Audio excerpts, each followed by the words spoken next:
Ooh. Alrighty. Unfortunately, we are now I had live. trouble resisting the siren call of the snooze alarm today, and I hit it one time more than I intended to. Well, good thing you told our thousands of people now currently watching us. But at the exact same time, that is a feeling I know all too well. In fact, I was sleeping like crazy. And I was like, what day is it? Oh, it's a day I have to interact with another person. No. That is a feeling I know all too well. Okay, there we are. So at least we know that I am muting myself as always. Bloop, bloop, bloop, bloop, bloop, bloop. And done. And here, okay, chat works. And welcome back to Low Energy Videos, where we are playing Chaos Rising. And in fact, we are coming close to the main end of the story. Well, it's not Chaos Rising, it's Dawn of War 2. But Chaos Rising, you know, the Chaos dude has been on the background for the longest time now. Eventually we'll get around to you, big guy. Eventually we'll get around to you. Someday. We might actually... That's part of how the Imperium punishes Chaos, by making it wait. Well, especially for Khorne, it's not exactly something it wants to do. Hurry up, I need to kill something! Stench is way better at waiting than Khorne is. Yeah, he's got stuff he needs to mule over. Oh, by the way, did you hear the Alexa Khorne Berserker? No. Oh my god, I'll send it to you, link after the show. It is fucking hilarious. They've just replaced, it's like the Alexia ad, but with like the family talking to it, but they've replaced all the lines of dialogue with the Khorne Berserker from Dawn of War. Why aren't we killing yet? You know what I would also like to see is like, do sort of the opposite. Like, take all of the Khorne Berserker's lines and have them be read out by Alexa. I am not your bootlick. Blood for the blood god. We need... Why aren't we killing yet? That would be good.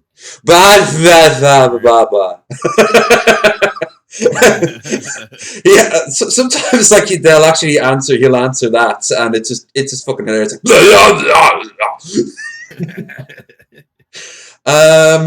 He's too frothy at the mouth to actually speak words. Yeah, it's like when he hops out of the Rhino, he'll say, "We need a new driver."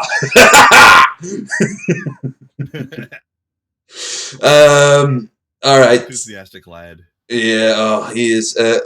I always find, oddly enough, I always find Khornite in the lore of like the games, they always tend to be like the friendliest. They're like, "Come, slaughter! It'll be glorious." By the way, I haven't gotten an invite yet. Oh no, you haven't. Invite a friend to play. My bad. Invite send. This is going to be a DP style banter sode, eh? DFF banter zone. Mostly just to... them too. Yeah. Mostly just to fuck over the... away with you, Cyrus! No one wants you. So here you go, Krendar. Enjoy Cyrus. Yeah, sadly. I just realized, you know why Cyrus dies so much? It's because he self-harms.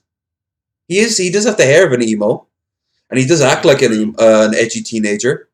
He secretly wants to die. That's a good point. That's why he doesn't have as many hit points as everybody else, because he's bleeding all the time. He's got like really poncy music playing in his ear at all times. You just wouldn't understand. Yeah, exactly. All right, so they're all optional missions, but are any of them timed optional missions? Calderas and Meridian both have a days left 3 on each one. Okay, so let's see what the reward gives. Nothing else is timed, apparently, though, so we should knock those out. Yeah, so defend the array and defend the shrine. Let's start by defending the array. And then we'll do the defend the shrine, and then while in Calderas, we'll also take on the... what do you call it? We'll take on the other one with the Orc, the raid against the war boss, because then I get the power. We get the Terminator armor.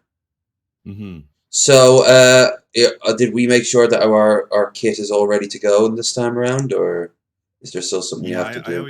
I always do that before we end the session. You know. I have... I don't know about yourself, but my kit's all good to go. Alright. Let us vamos then to Meridian. So how are you then, Krendar? Any news you want to share with the wider community as a whole? How's Final Fantasy doing? Very well, actually. It's been quite a lot of fun. I'm very impressed with how well they've remade everything. I only recently found out that this is actually going to be like the first of 2 parts, isn't it? It's not like the complete game. At least 3. Ooh. Well, I know now why they've been stretching out the storyline. They need to jam more stuff into it. But you know, they're doing a good job of really fleshing it out.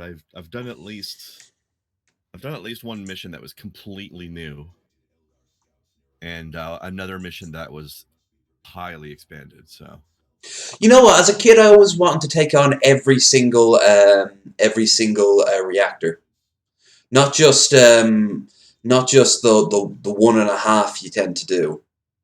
Yeah. But then again, according to like the main story of the original game, that wouldn't have worked out because then how are they going to strap Sister Ray onto the side of the building? You know.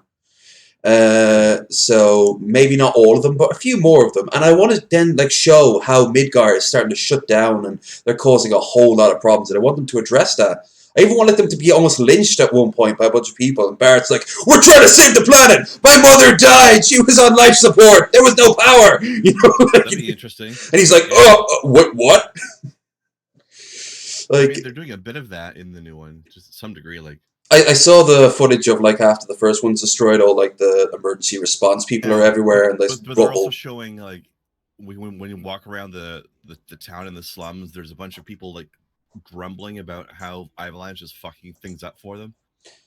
And I remember you kind of hear that in the original, but that was all played up like, oh, they're so selfish. Not really. It's kind of a new eco-terrorism is kind of a nuanced argument at best of times.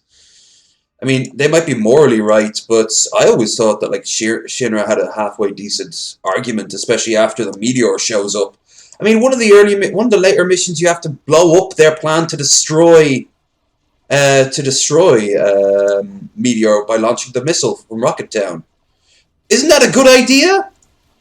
Like, I thought that would be a very smart idea. Maybe we should let them do it. And in the story, I was never really very clear on why we're stealing all the huge materia from them. Yeah, which is being used. We're doing the same thing, basically. They actually addressed that in the original, and the argument made by, I think, Cloud, it's like, you can't trust Shinra, they do it for some evil purposes. No, they clearly don't want to die. You know? Yeah. You can work with them. It's all right. You're stealing all the huge materials from them, but then you're just doing the same thing with it. Pretty much. But in a far less efficient way.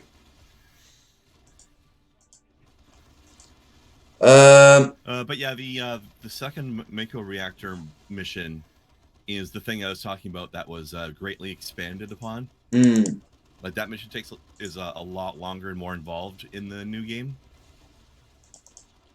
And shit, what was it? You said something else I was going to address, and now I've forgotten it. Damn it! How they're causing more damage than they're really. And they never. No, you commented on that already. Blow up all. How you blow up every single reactor rather than just. Wasn't it? I don't remember right now. I'll spit it out when I remember. Like yeah, yeah. You know how that is. The more you force it, the less you remember. Yeah. Oh, I've forgotten my extra turrets. You forgot that too again. Don't worry about that. That'll come naturally near the end of the fight. Oh yeah, the turrets. I mean, I used the one that the mission gives you, but then I had forgotten that Cyrus has some extras. And behold, the power of missiles.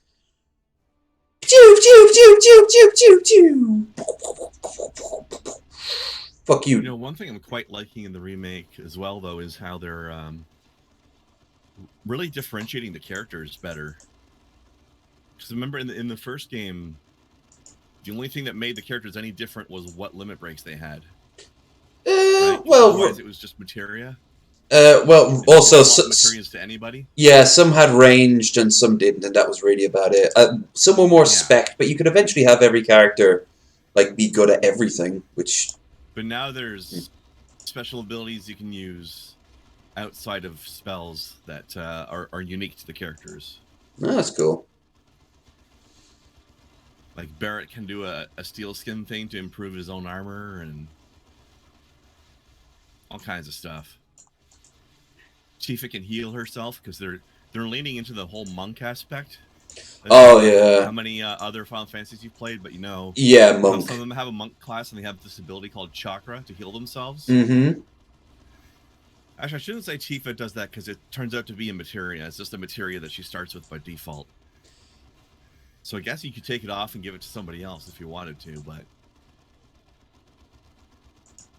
she's got all these combos and because she's got a freaking dragon punch, for Christ's sake. It's madness. But yeah, I'm just liking how they do that, and I just caught up with Eris last night, so tonight's stream I'm gonna actually get to see what she's like in combat and what sort of fancy abilities they're gonna give her. I saw the fight with Rude, and she's kind of involved in that one. Yeah. Well, she would be, yeah. But also, apparently that's a really hard fight, by the way. Like, another interesting change is that they changed the way the limit breaks work a little bit. Because remember in the first game, your limit break gauge would stay the same from fight to fight. Jesus! Sorry for interrupting you here. I've had an ear block for the longest time. It's a long story, but I think it just broke. Beautiful. Oh, wow, that's coming in so clear right now. It's on my left ear.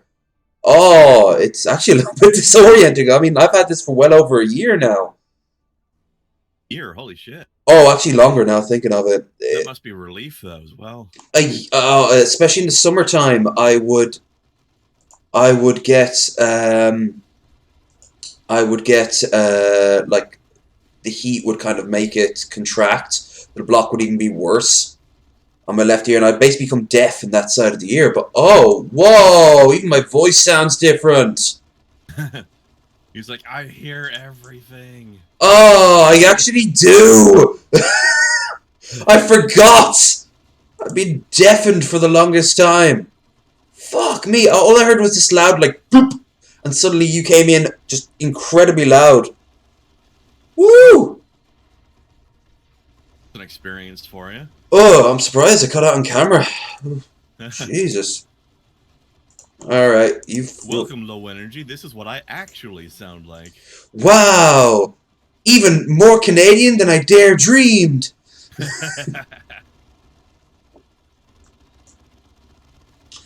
Oh, that is just that's gonna put me off for the rest of the day. Like, just I can't reoriented to this. Yeah, my hearing was so lopsided. I mean, when I'm out in pubs, that is just can be a fucking nightmare. People just talking randomly, and I'm just there like, yeah. Sorry, could you walk to the other side so I can actually hear you? Holy shit! Oh, and I've been having so much bad luck with my health as of late, with my back. This is a nice change of pace. There you go. Meanwhile, we're getting our asses kicked by the Red Lord. Red Lord. This guy has got some armor on him. Well, because he's scaled, isn't he? Ooh, Silenced Wrath. Oh, he's scaled, and he's also basically a mech tank. Yeah, he's their version of the Dreadnought, so.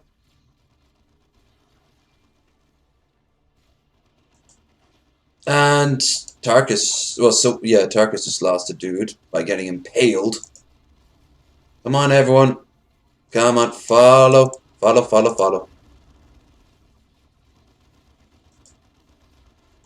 almost got him. Almost.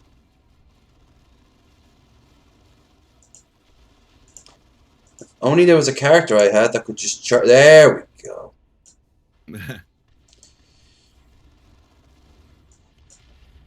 Yeah, like, you know how in the original Final Fantasy VII, your limit break meter would you're basically charging it up over multiple fights. In this game, it empties out at the end of every fight, so you really only get to use it on bosses. Is there any sort of like wave attacks where after you've beaten like two enemies, another two come up in the same fight, or is it like the fight stops and starts again? What I've seen so far. There was one level when you're going inside the Shinra building. You remember if you wanted to take the sneaky route, you could. You had to like avoid the guards as they were walking back and forth in like unison. Yeah. If you kept on like finding them, like if you keep on having to fight them, eventually you'd kill them all. I'd be totally up for that. A repeat of that, where it's just one after another, because the XP you got off them was fantastic. And the same when you hop off the train. The same when you hop off the train at the start of the second attack on the reactors. Oh yeah. If you go in the opposite direction, you have an unlimited enemy to attack, and you can just kind of eventually your characters will be like, "Are you sure you want to keep on fighting?" And you keep thinking, "Hey, if you hold on, eventually there might be something good. Maybe you can go down this way, but you can't." So I'd love if that was addressed. They had a bit of a similar feeling after the first reactor in this one, where you're being. Remember the bit where you're being chased in the streets and all by the guards and keep showing up, and each time it's like multiplied by 2, and that's when then you do the thing where you jump onto the moving train when they think you're missing. That's right. They're all like, "Where's Cloud?" And then you like jump on into the train suddenly. That's right. That part of the game did have quite a lot of troops harassing you.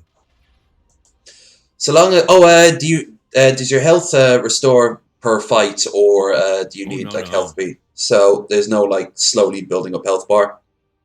No. Mm. But they do a thing where during combat your mana will slowly regenerate. Okay. And sometimes you'll smash some boxes and find a Mako shard, which gives you an instant little boost of a little bit of your mana back. Mm. So as long as you're playing well, you can keep your health up over time with cure spells without running out of mana. But if you're playing shite, you'll run out. Thaddeus leveled up, but great. And nobody cared. I'm almost good enough. No, you're not. No, you're really not. Go ahead and throw away some of this white level trash armor. Yeah. Ooh, sniper rifle. Yeah, I noticed. You probably appreciate that. I will. And how about my 57, 55? And I will switch out this gun to that gun. Yeah. And also the warp shield teleporter. That goes as well. Though, of course, at this point, there's no real need, because the only 2 people who... Davian is almost leveled up. In fact, we might even take him on a mission just to get him, like, maxed out. One of the missions that, like, it doesn't make too much of a difference. He'll probably get maxed out anyway, because he's getting some of our XP. That's right, and of course, we're getting, at this point, junk weapons and junk items. Yeah, and we've got a bunch of... yeah, we are getting a bunch of junk to donate as well, but we're also getting a bunch of side missions. That's right. I think Thule will be fine. He's only got not even half a level to go. Do you want to just go through the? Oh no, that would we have days. Well, remember, Calderas and do the other timed mission, which is great because we got the one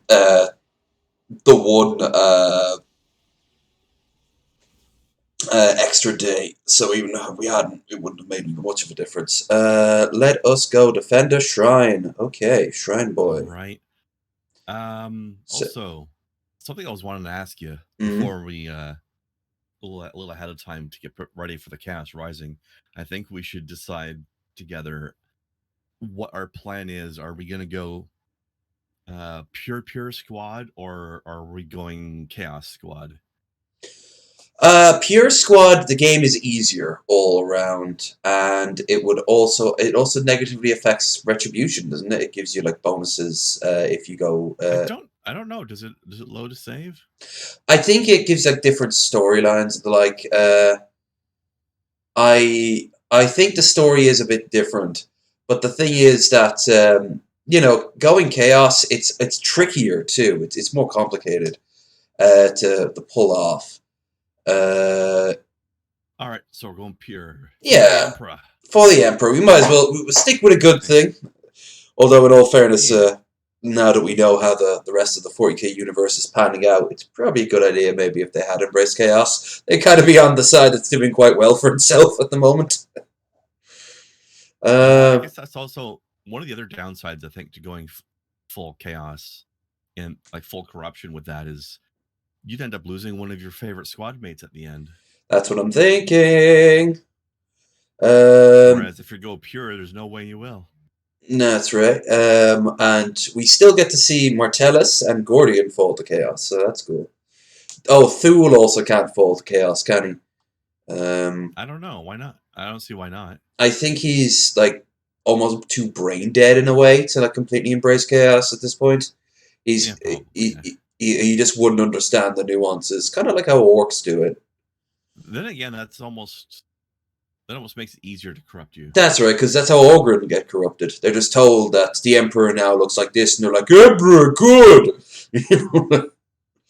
But I don't think that's how it works with the orcs. From what I understand, orcs have like this latent psych thing going on. Yeah, they have the big green, I think it's called, where they kind of like tap into their own psychic energy the more there is. Because they've got, yeah, exactly. They've got all this thing going on where pretty much whatever they believe to be true ends up being true. Like that's why when they paint their vehicles red, they actually go faster. Absolutely, and it's more likely that's going to happen the more orcs there are. The problem with that, and their shitty bolter guns, like if a human took one of their guns and tried to use it, it would jam or fall apart. That's right. In the orc's hand, it works just fine. Did you ever read Xenobiology, where a lot of this is like really expanded on? This Magos does a bunch of tests on alien corpses, and one of which he actually fired an orc bolter gun, and it actually worked. The more he thought about it, it would actually work, rather than, this is a piece of crap that can't fire, and it doesn't work. And then he starts going, maybe, just maybe, and he gets one final shot off it.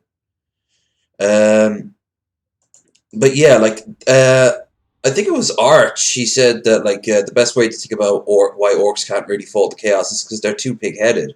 They just are like, nah, that's stupid. Orcs is better. You know, exactly. It's the reason orcs can't be corrupted by chaos is because they don't believe that they can be. They absolutely. The Blood Ravens comic book, you get to see the headless orc war boss that's being possessed by a chaos lord. A chaos demon, rather. I have Saurus has 4 turrets now instead of 3. Damn. Wonder why that is. But anyway, apparently there are a few chaos orcs, but it's only the ones that have decided that they can, in fact. Also, like they wanted to be. Yeah, also, or they could be tricked, for example, thinking that Cain is just another way of saying, like, Gork or Mork. Yeah. Or that Nurgle is, of course, green, and green is best because green is orc. So you can twist it. Tzeentch and would not be orky. I don't see Tzeentch being orky, or Slaanesh really either. No, definitely. I'd say like 70% Khorne, 30% Nurgle. Yeah, because also Nurgle makes you very tough. So that's likely to get killed. But I mean, no orc even thinks that he can die. You know. Every single orc that's attacking us now has no comprehension that he can die. All the other orcs can die, of course, because they're weak and he's hard. But it's not until like a bullet shoots, like blows his head off, he's like, "Oh, zog it." Yeah, exactly. It's sort of sad, really. Surprised when he dies. Yeah. Or resigned, like even death doesn't make much of a difference. Like the Sky Killer when he dies. I died as I lived, loud, fast, and dangerous. That's a good line. I like that guy. But yeah, that's why it's extremely rare. In fact, I've never even heard of it except for one of the pen and paper RPGs had rules for. But actually, they also had rules for playing a Imperial sanctioned orc. Yeah, well, that's what you could kind of say a freebooter as well. That would count, but freebooters 9 times out of 10 will betray you, and the other one they'll probably die. so it doesn't count. Yeah. I mean, if you're a freebooter, you always get paid up front, you know? Sure. Like Retribution. Yeah, pretty much. That's what she hires him, and all she can offer him is battle and weapons, but not even. And hold out a flimsy hope that he might get her hat. Yeah, although she denies that he's going to get the hat, and that's a solely out of her pride. Like, for God's sake, she's an inquisitor. She can have many hats. Let's give him the damn thing. She's just playing coy and letting him think that maybe there's still a chance. Typical woman. Because he does continue to hold out hope. And he eventually gets it. Mostly by crushing her head in and taking the hat. In other words, in the orkiest way. Yeah. Probably got bored with it after a week. Oh, your voice is... Like, even my voice is just coming in fucking way too loud. It's like, you know when you're like really badly congested and it finally breaks? It's kind of like that. Oh, yeah. So that, just... Oof. No, I haven't had like a problem with like a year's worth of it like you've had, but... Oh, I think it was more like 2 or even 3. It has just been so long. I went to the doctor and he gave me the... I still have the chemical that you pour in your ear, and he says if that doesn't work, you're going to have to go to the hospital, and they're going to have to basically do like a pump sort of thing, and it's going to cost it's not going to cost a fortune because it's covered under my medical card because Ireland, but it'll take Ireland a fortune. Yeah, okay, probably will. I'm gonna go take this waypoint because I feel like it. Yeah, give us a little bit. But yeah, like I've had times where I've had like water stuck in my ear for like 2 days straight. Oh, I hate that. Like when you go to the pool or the ocean. And then, actually, no, never mind. There's more guys there. No, we can take them. And then when it finally breaks, it's just like, oh yeah. No, we can't. Is this the next wave? I think so. I think we kind of cut him off at the pass. Whee! Oh, well, you're welcome.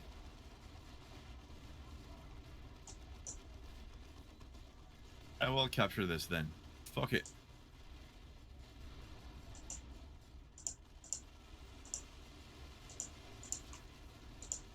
Whoop.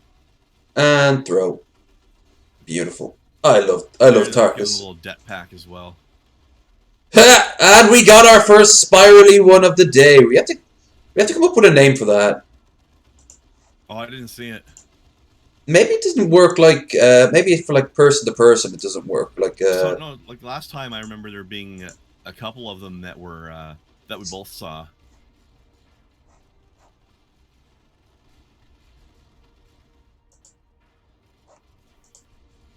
Maybe we should yeah, we can head back to our wall of turrets, which I kind of wish you could upgrade to have missiles like in Dawn of War 1. Nice. But alas. Oh, speaking of 40k, I started playing a game, and it was a game that was on the list. I like games. Yes, that's just, the list. Remember the straw poll? Oh yes. Let's just say I'm very glad to see it. Gladius, even. Ah. I like it. So far, I have very little in the way of complaints, except that the map is overrun with wildlife and neutral armies. It really can be, although that's mostly because there's nests on the maps. Yeah, it's kind of like Alpha. It's kind of like Beyond Earth in that regard. Yeah, like after a while, you will clear it out. Oh yeah, I already took out my first Kashadan, Devil's Nest. Those things are terrifying, aren't they? Yeah, they're like giant. Well, no, I've played enough Fallout to know a giant rat scorpion when I see one. But the game itself, it's interesting. It's I've only been playing as a Space Marine, so I should really start. Where are you going, you silly boy? Our turrets are back here. I know. I just wanted to do this for the funds. Now we can return back. Oh, fair enough. Blah blah. Blah blah. What faction were you playing? The Space Marines, just as a test. Yeah, they're the tutorial guys anyway. Yeah. I thought Tactical Marines were a little weaker than I think they should be, but I know you can upgrade them and shit. But yeah, they're used as the basic troop after all. So I know, but even still, like they're Space Marines. I'm kind of now wondering what the standard Imperial Guardsmen, how weak they are. they're actually kind of close to similar, but it's because the squad's got more people in it. So it's ironically they're doing the same thing as in Dawn of War 1. You know, like the idea with them is I think I forget how many are in a squad of tactical marines, but with the Imperial Guard it's like 5 or 6 guys, maybe 8. Let's draw every single gun on them. All right, now we can attack. And I'll also do this. You're welcome.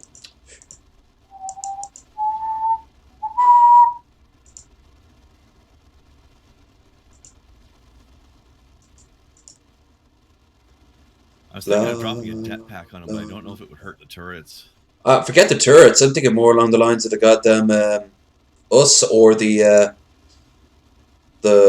reactors. But he's almost dead now, so. No, the reactors are too far away. That wouldn't be an issue.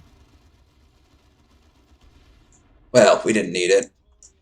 I don't think the jetpacks would hurt us, but I don't know about the turrets though. I think they do hurt us, because we're not playing It can knock us down, but I don't think it does damage. I think.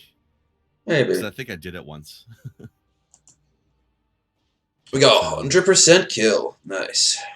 But yeah, I'm quite liking Gladius. I'm waiting for the DLC packs to go on sale so I can buy more factions. So close. So close. I don't feel like the current price is worth it for a new faction.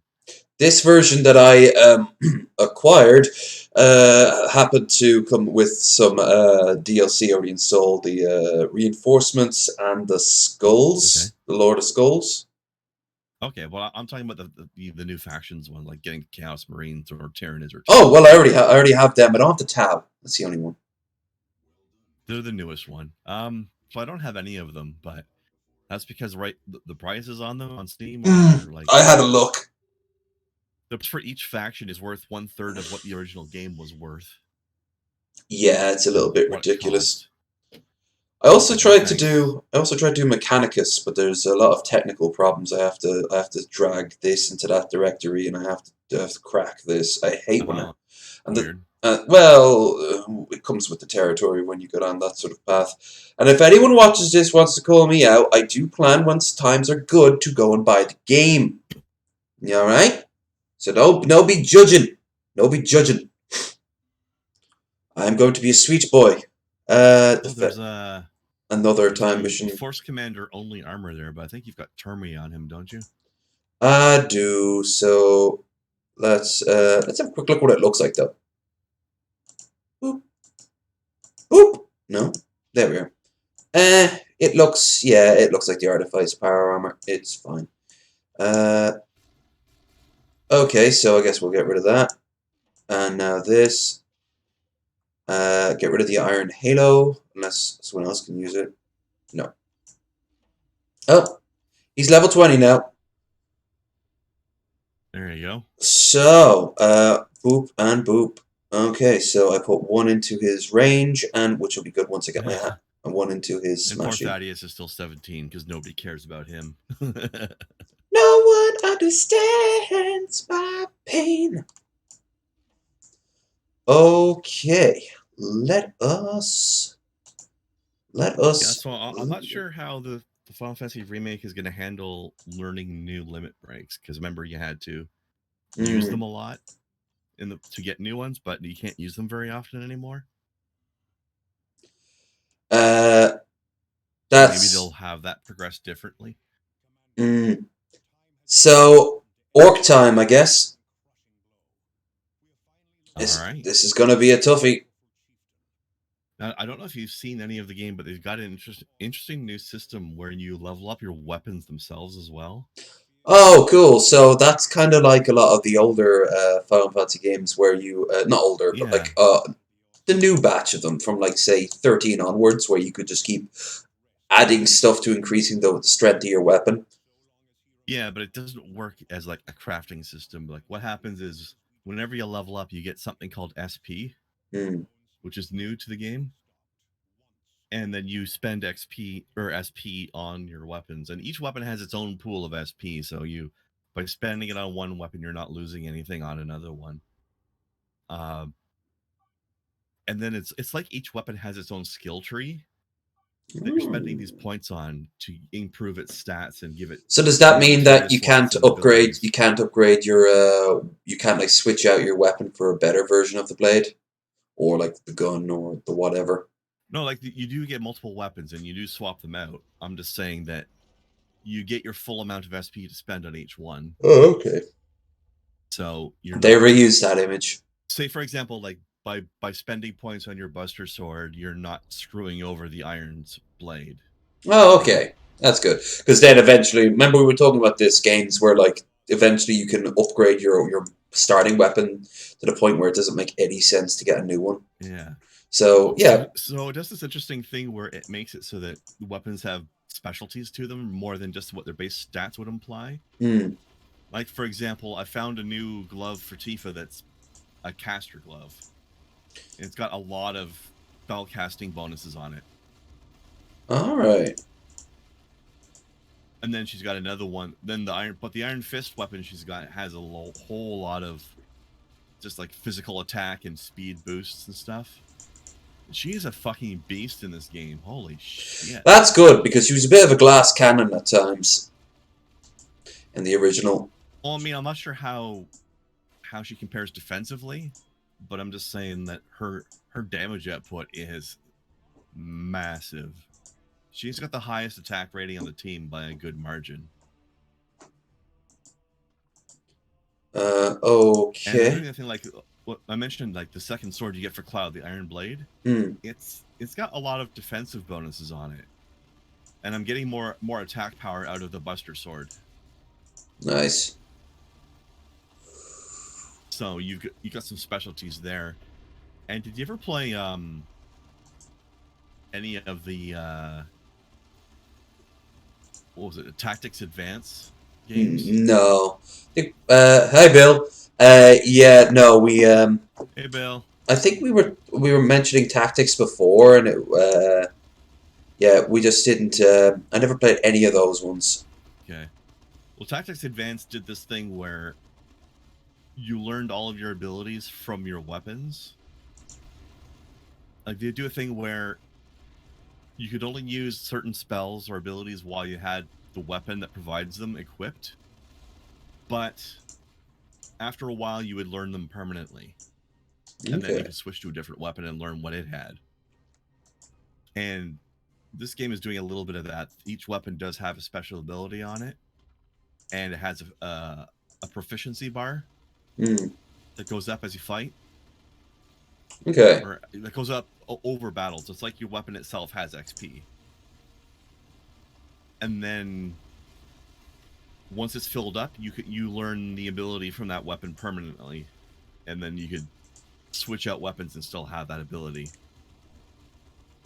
So there's a little bit of interesting progression system going on with that as well.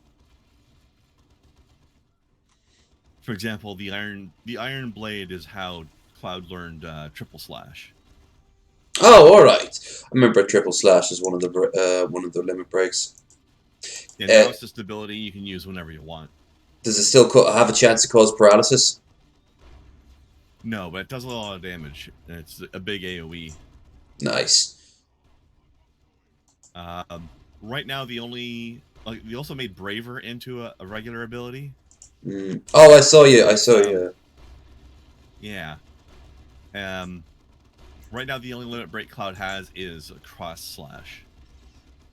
And one thing I've been happy with that actually is they're doing a thing. Do you remember the cross slash? How it would like make this sort of like kanji symbol appear when he did it? That's right. Yeah. It still does that. So that looks pretty neat.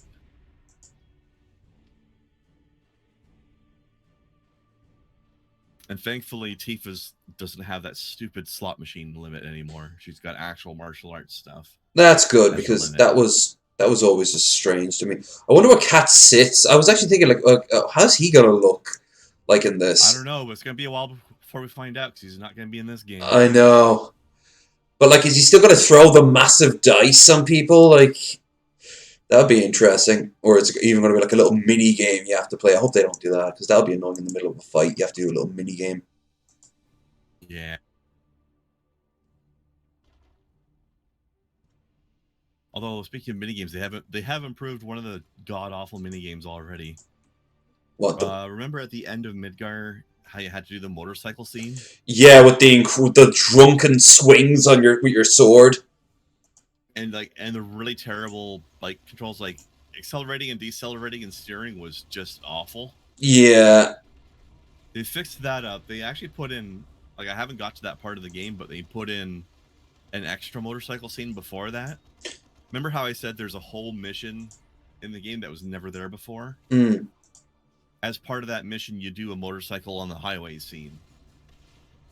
That's cool. And he even holds the sword out to the side the whole time, in the same stance as before. But it controls way better now. Mine's better, motherfucker. My missiles are better. And you killed them all before I could. I still prefer the regular fighting, but at least the they've improved it. God awful like it used to be. Yeah.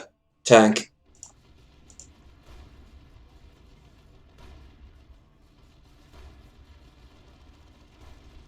And they're really expanding the side characters quite a bit as well. Like, you get a lot more insight into the Avalanche members now. That's good. And I just found out last night that one of their voice actors is actually one of my favorite voice actors from past Final Fantasy game. My boy Balthier from number 12. Oh, cool. Ian Emery. Yeah. He's in this game. But he sounded different than usual, so I didn't recognize him. But he plays Biggs. Really? I didn't pick that up. Exactly, right? He sounds different. Before we go into our next fight, I just need to turn the lights on, and I need to go to the Boys of Little. Alright, I will hold the fort. Hold the fort and kill... I mean, this stretch of wilderness. We can call it Fort Wilderness. Oh, that's already been taken. Fort Not As Quite Wilderness.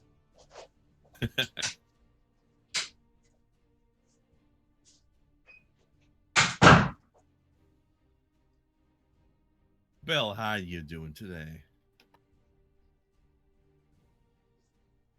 Anything exciting and new going on in your life?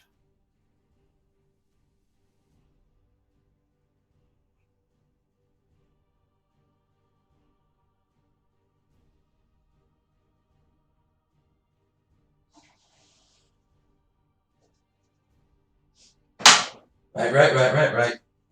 The delay is finished. That's a quick wee. Yeah. Sometimes I joke that I probably have some sort of magical prostate, but it's probably not going to be a positive prostate. Not that I can think of more of a neg state. Yeah.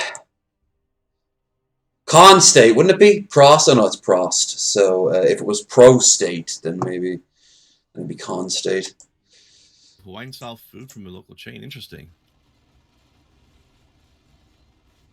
And where I have it Hawaiian. Yeah. Of course, America, you know, you guys will have, they'll have like 20 of something, so it's like hardly shocking that they have at least one thing from their state. A state in the Union. Like, it'd be weird if I found like a Hawaiian restaurant in Dublin. Although I imagine there could be, if there's a demand for it. Remember we were talking about like Lebanese food and like Greek food and all that shit? We have Lebanese food all over the place here. There's so many of them. Still haven't tried that yet. Quite nice. I rather like it. I'm just amazed at how much of it there is. We have Kurdish. We have like a Kurdish shop or store. Well, we don't want to go straight there. Let's blow up the tank and then let's go down to this relay here because we are gonna need to restore our health a lot. So this will be the last time I use a perishable, especially because it was a fucking miss. Yeah, we have like a lot of Kurdish refugees came here in the 90s, this part of Ireland, and they've opened up a store. So if I ever want to like cook with stuff they have, that might be nice. Yeah. Should be able to get some nice stuff there. I wouldn't quite know what I'd be looking for, so I'd have to do like a research on the recipe, but you know, kind of cool. Maybe. Probably pretty similar to Lebanese, I would think. Alright, so we should actually not go that way and back around here. Near the windmills. Which don't look like they're very efficient at all. They look so inefficient. I know. Bill, what did you get from what was your food from the Hawaiian place? The reason why Utah has a lot of Polynesian food restaurants because we have concentrated Pacific Islanders and the Mormon Church. That's true, yeah. That's a shame for them. I know. Suckered into that. Of course, they don't see it that way. Unfortunately. But at the same time, you know, at least you're getting some benefits in the form of like interesting food. Yeah. You get to benefit from their loss. Plus, Polynesian women are very attractive. Oh yes. Smashy, smashy.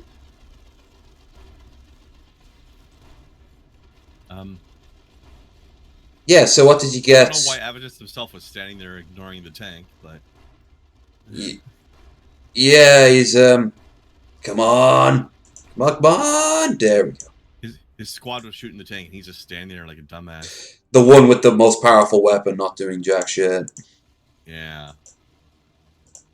Teriyaki chicken, steak, Kahlua, pork. Ooh. Gonna love that meat trio there. Yeah, that'd be one filling dish. It's like in the food court that I go to a lot of the time when I'm going to the grocery store, or at least used to before the food court shut down during this whole pandemic thingy. They have a Japanese place in there that does one of the things you can get there is we call it a trio, which basically you're getting a teriyaki and rice, but it's teriyaki of all like beef, beef, chicken, and shrimp. Oh, nice. Sounds rather nice. I think Yamamori does something similar in Dublin. There's two places in Ireland that I know that do like sushi and all other manner of Japanese food. And I think they're breaking out into Korean food as well, like kimchi and the like.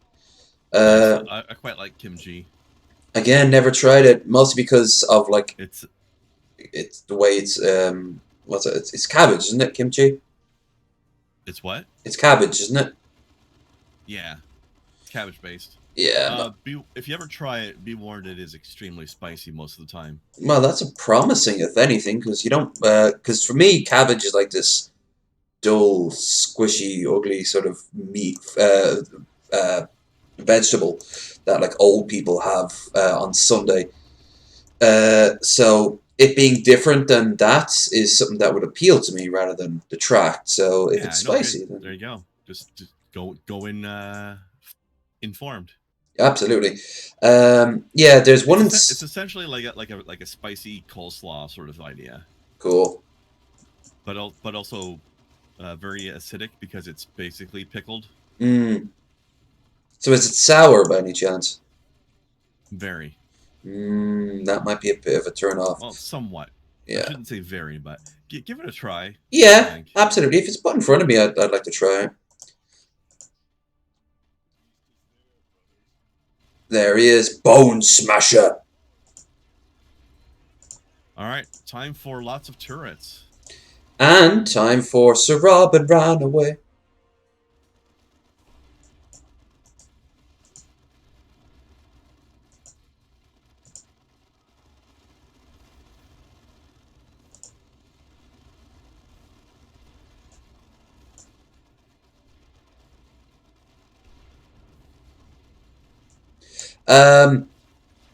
Yeah, in Ireland we've got Yamamori in Dublin. It's like a chain, but then on the east coast, the west coast, sorry, out here in Sligo, we have a sushi place called Miso, and it's all right. I like going there from time to time. When I started making friends out here out in the countryside, I wasn't shocked to find none of them had ever tried sushi before, and had like a really bad like idea of it because it's raw fish. And I was like, well, you know what? Why don't we go out and we can try it with some things? And for the most part, it's been positive. There you go. Ooh. I mean, that's the thing with sushi is you gotta understand that there's a difference between raw versus uncooked. Yes, absolutely. It's not like chewy and like weird tasting. Like it has been made safe for consumption and just eat a different way than with fire. Mm. I believe it's cured or something similar to that. I think so, yeah. I think I watched on NHK World. They had a thing of like, this is how we prepare sushi, and it just give a breakdown of it. Now, of course, there's so much types of sushi as well that some of it, yeah, is not going to be for everyone. Like sea urchin, you know, the ultimate acquired taste. But no, it's still right. I'm still a fan of it. I love shrimp tempura. It's so nice. That's pretty nice.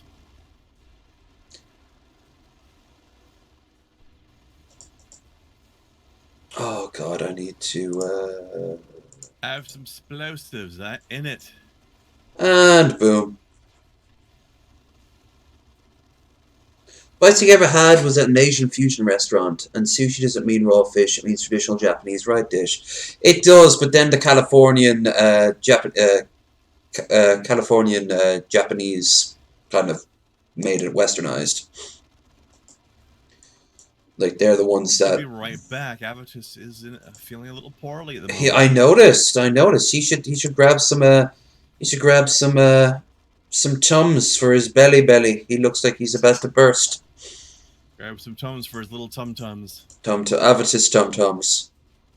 It's like Texas speech when Rogel Dorn's getting put to bed by the Emperor by reading a bedtime story. I just pictured that with Avatus. You know? What was the book he was reading? Like the Foundations of Architecture. And it was like his bedtime story. Sounds about right.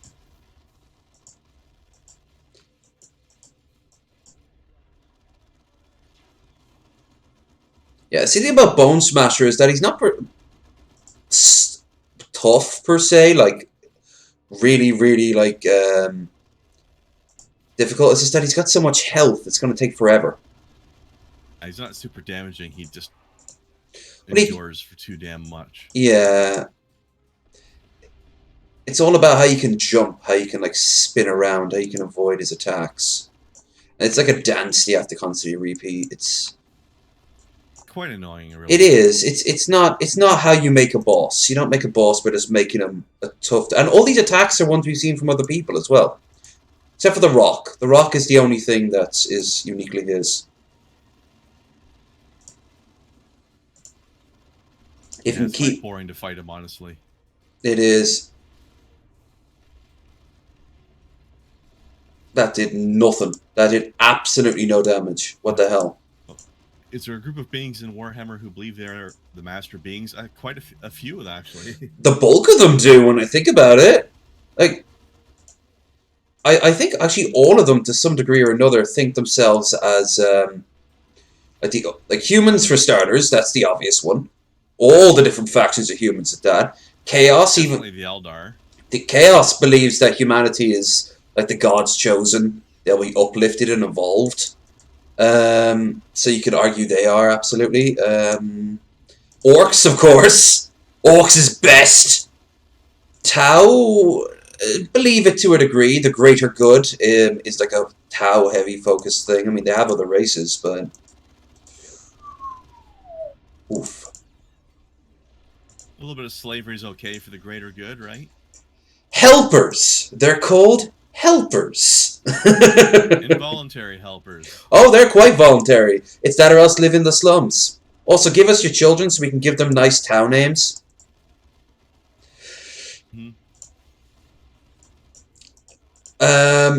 And don't even get me started about the Necrons.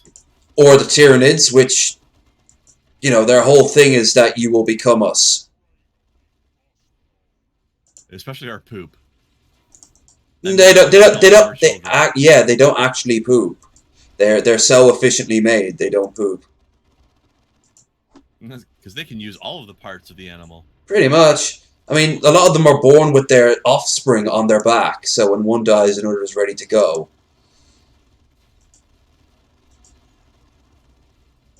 That's just built-in reinforcements, that is. Pretty much. It's actually a harder question to ask. Does any of them not think like that? I suppose some of the factions in the Horus Heresy, like the human factions that tried to get along, like the Interrex, were like, no, all the races should be equal and blah, blah, blah. Well, that didn't work out.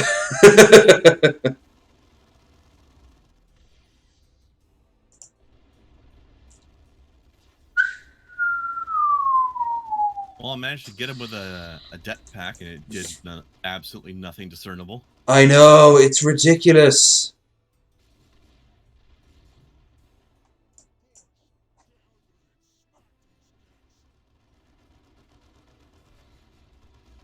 Are you calling a get you get? You're Giet. You're Giet. Oh, is that a Gaelic thing? No, but I've always just, I think one time I actually heard this guy calling him a Giat. His weird accent, like his weird inflection, it just didn't work. I have actually heard the slur being called Giebag. You Giebag. Which is the same level as muff garbage. You muff garbage! Muff cabbage. Muff cabbage, that's the one. Say the darndest things. Well, that's actually from New Jersey, so. We're getting our asses kicked. I think a tactical withdrawal until we heal up. Yeah, I'm just trying to finish off the kill a can first. Oh, yeah. That's enough. Yeah, you won't last very long. Now, you think they'd be smart enough to follow you, but no, they just wait right here. It's redonkulous. Good lads. Oh, shouldn't we follow them? No, I'm gonna stand here and wait till they come back. It's called an arena. This is my arena. They're not taking me out of it. Do you like my bad English accent? I've heard worse. Sound properly orky. I've heard worse, but then again, you are Canadian, so you are closely tied to them than others. How is Her Majesty, anyway? You're Canadian, so you must know her. I know, right?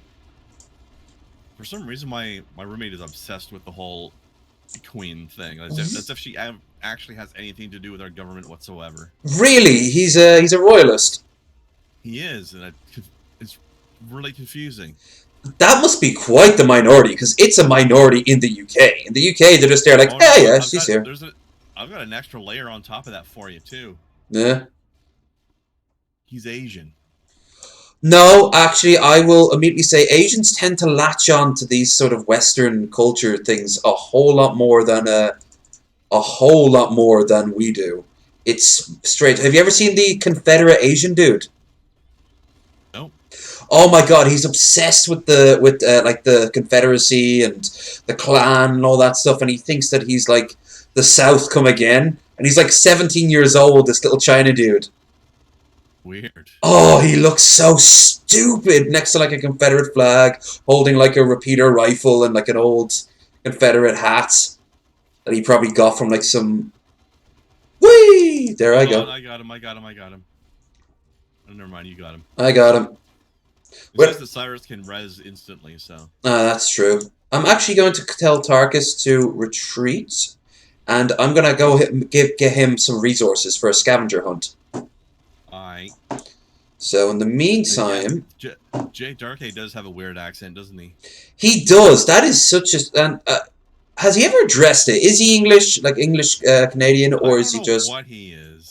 Because I know I've got a weird accent for Irish, but I mean, my God, it's just a completely different ballpark. I assume he's got some French-speaking something or other in there, because otherwise, why would he call himself Darkay? I honestly think that maybe he was either born in the UK or maybe has like one of his parents is from the UK, because it is quite pronounced. Unless of course he puts it on, he's got like an accent very similar to yours, which would be maybe he's half British, half French. That's possible. Or something, I don't know. Because the accent on the E on his name is very French. Very French, but then again, he might just put that on. Like, it might not actually be. Maybe. Alright. I don't know why he would want to do that, if it wasn't accurate, though.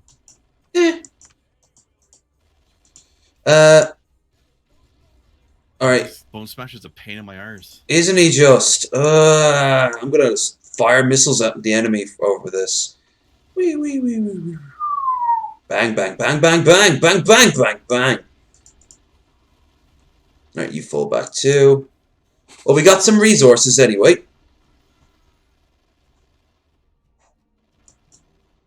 This is the boss that never ends. It goes on and on. He does like Doctor Who, but a lot of people like Doctor Who. More people like Doctor Who from the UK, from the US and Canada and other countries than they do in the UK. It's loved in the UK, but I mean, it's... I've never really liked the show, but I absolutely love the theme song. Wow, wow, wow. It's a part of like a British culture. Like my ma used to watch that when she was a kid. And it's gone through so many iterations. By the way, a fan of, if you don't know, a fan of it is called an anorak. A traditional... It is. A fan of the show is called an anorak. Because that's the the one in the 60s and 70s always wore that huge coat. And that's called an anorak. So they're all called anoraks. Called an anorak. Your mom's an anorak. Oh, did I bring mothers into this? Was that a no-no? It was, wasn't it? Hey, man, listen. You keep my mother out of this, and I'll keep this out of your mother, alright? I don't know, this day and age, I think she's lonely for any sort of company. Whee! Boop. Let's get out of this clusterfuck of a melee. Except for my melee guy. Into the breach, good sir! No, I just meant my two ranged guys.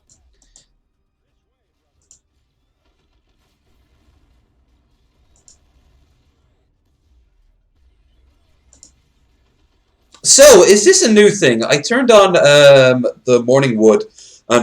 Shabisky is now known as Bitchki, but now also... Bitchki, yeah. But now also he's in drag.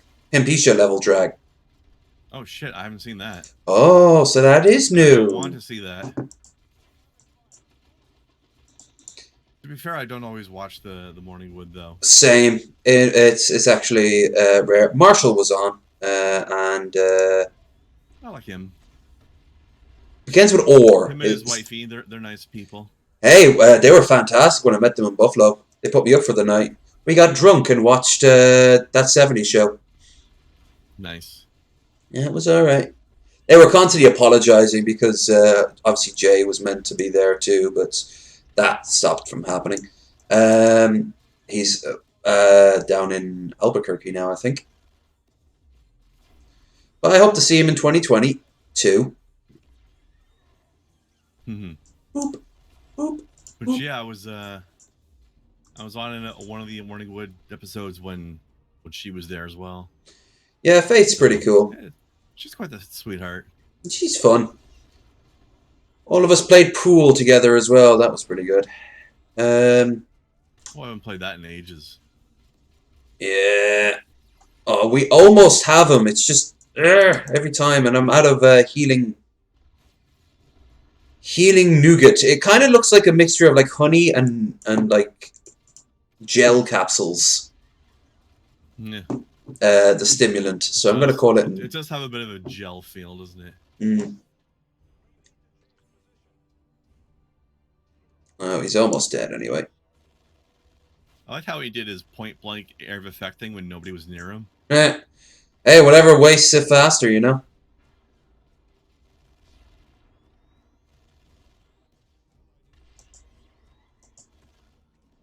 Come on, everyone. One more time ought to do it.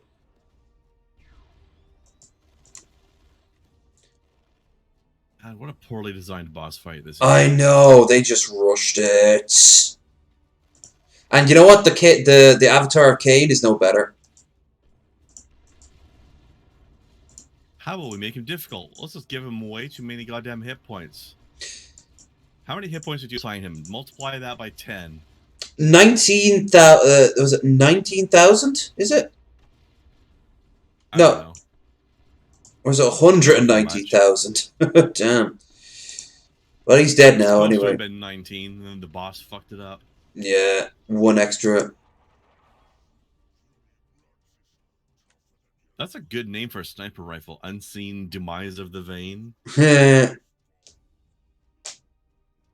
get cocky, then you get shot in the face from a mile away. That's it for the orcs in the game, by the way. They don't make any more appearances. Farewell. Well, they make the appearances in the DLC. And I got Crusader Eternal. The Imperium has a way of naming things, don't they? They do.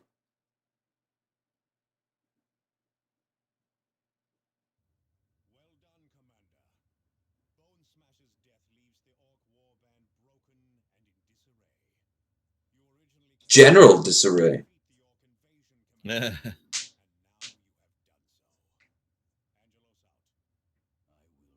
Oh, this is the most emo thing Cyrus ever says.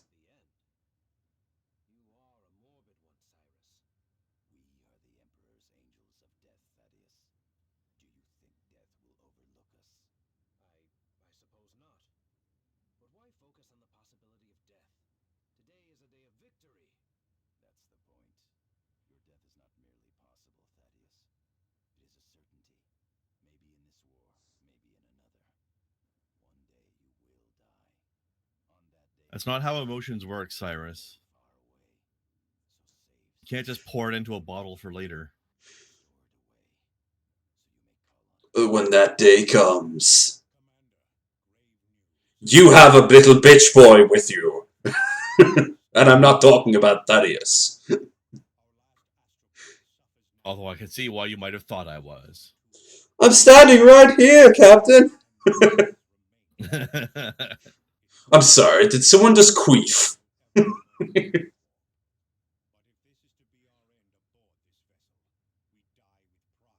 That'd be such a shitty way for him to die. He just gets killed off screen in the warp. I know, right? Remember, kids, never forget the Geller Fields. The Geller Fields will protect you from the monsters of the warp. Yeah. They need to work on their song, but, you know, they're too busy getting their eyes ripped out by demonettes. Hot. Yeah. You might be taking a shortcut through hell, but make sure you're not fighting the entire host of hell the whole way. Unless you are the orcs, because that's how they fucking play. David's pretty taken. They don't want to get bored. Yeah, they do. They get very bored on board ship. If I remember correctly, the orcs and gladiators actually have a mechanic where if they go too long without fighting, they start turning on each other. Off. Yeah. That's something. Oh, that's the thing I was gonna say earlier. There you go. I like how in Gladius, all the factions have some unique mechanics to them, Mm, and some of the resources you collect aren't used by some of the factions. that's right. Like the Necrons don't use food, No. but other ones do. Uh, yeah. Stuff So, like that. uh, 54, 64, but it's Terminator armor, so yeah, that's gonna happen. Oh, you can't use the equipped accessory. That kind of sucks. So no more grenade, but he does have the Rosarium. He does have the. I'll give him the Signum, the Colon Artillery, and 22 damage resistance. Thaddeus still can't use the damn thing. All right, I'm sorted.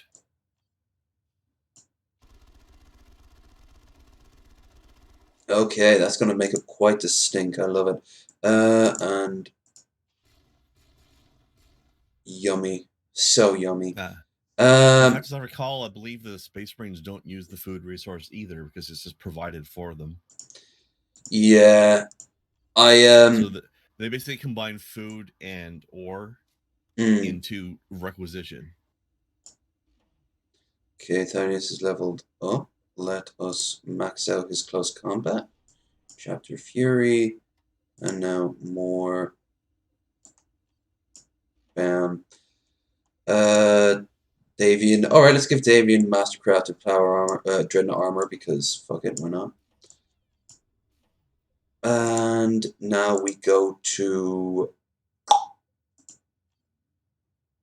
And I would have to imagine that if I were to get a hold of the Tyranid DLC, they probably don't use ore. I have them as an option, still hasn't done it yet, so.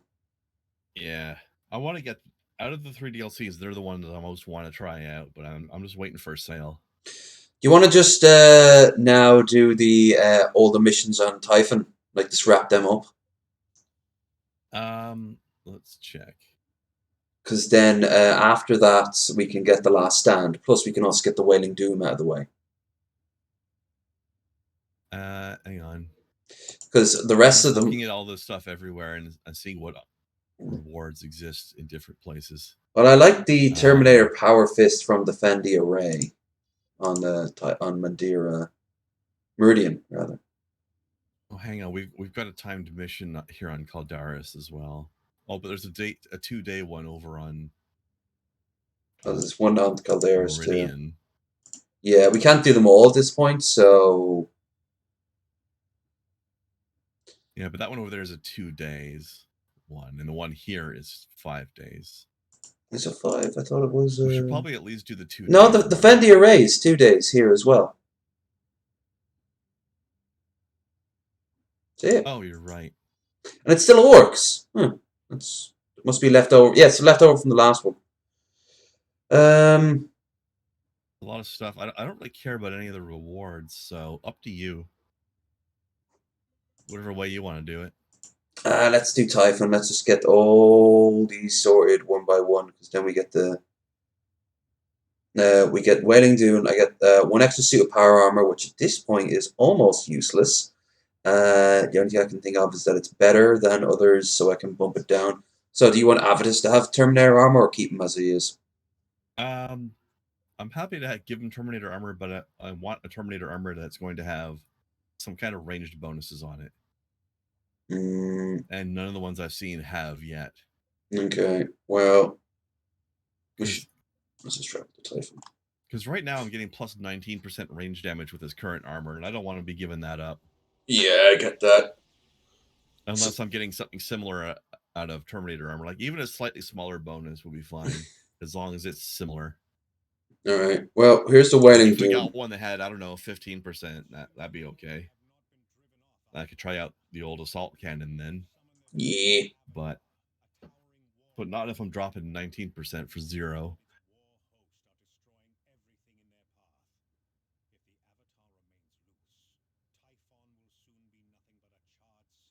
Which is fine by us because it's got to be a charred cinder in the subsequent games.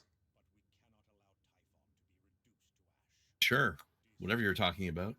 Oh well, we're playing the Wailing Doom. Sure. 3, 2, I don't know. 1. When you select a mission and it does the voiceover for the briefing, I don't get that. Oh, okay. It sucks. You're reacting to some sort of dialogue I'm not hearing. The voices in your head. Well, you're one of them. A very loud one now, especially on my left ear. What? Damn! Is this how people speak? You what, mate? Jay, what are you doing here? Does he say that? He does say mate a lot.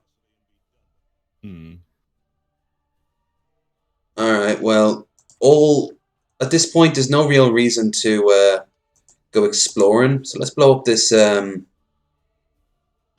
blow this bad boy up. And then,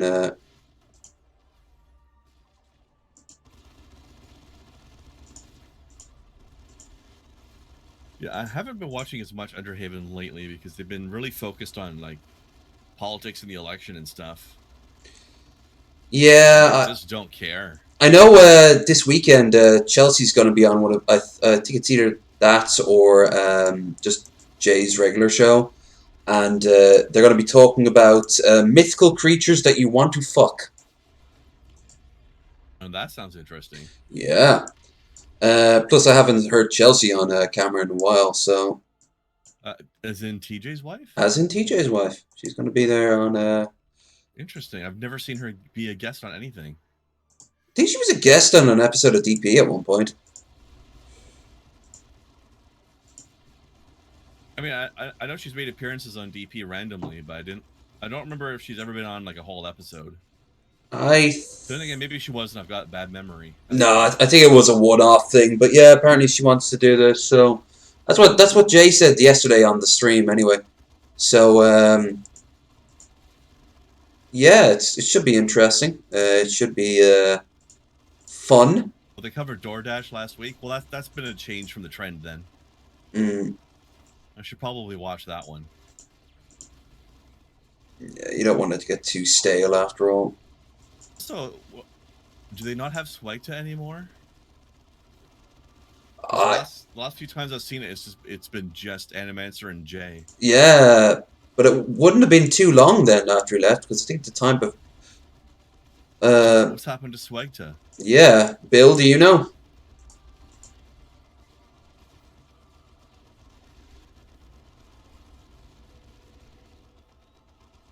I think the last time I saw Swagda on it, and it was when Honest Red decided to try to wrangle him into some bullshit, and he called him out in like 10 minutes. Or what was that? What was that Animancer? Did Animancer or Swagda was on? And Shabisky was there not having any idea what he got himself into. And he's like, wait, what?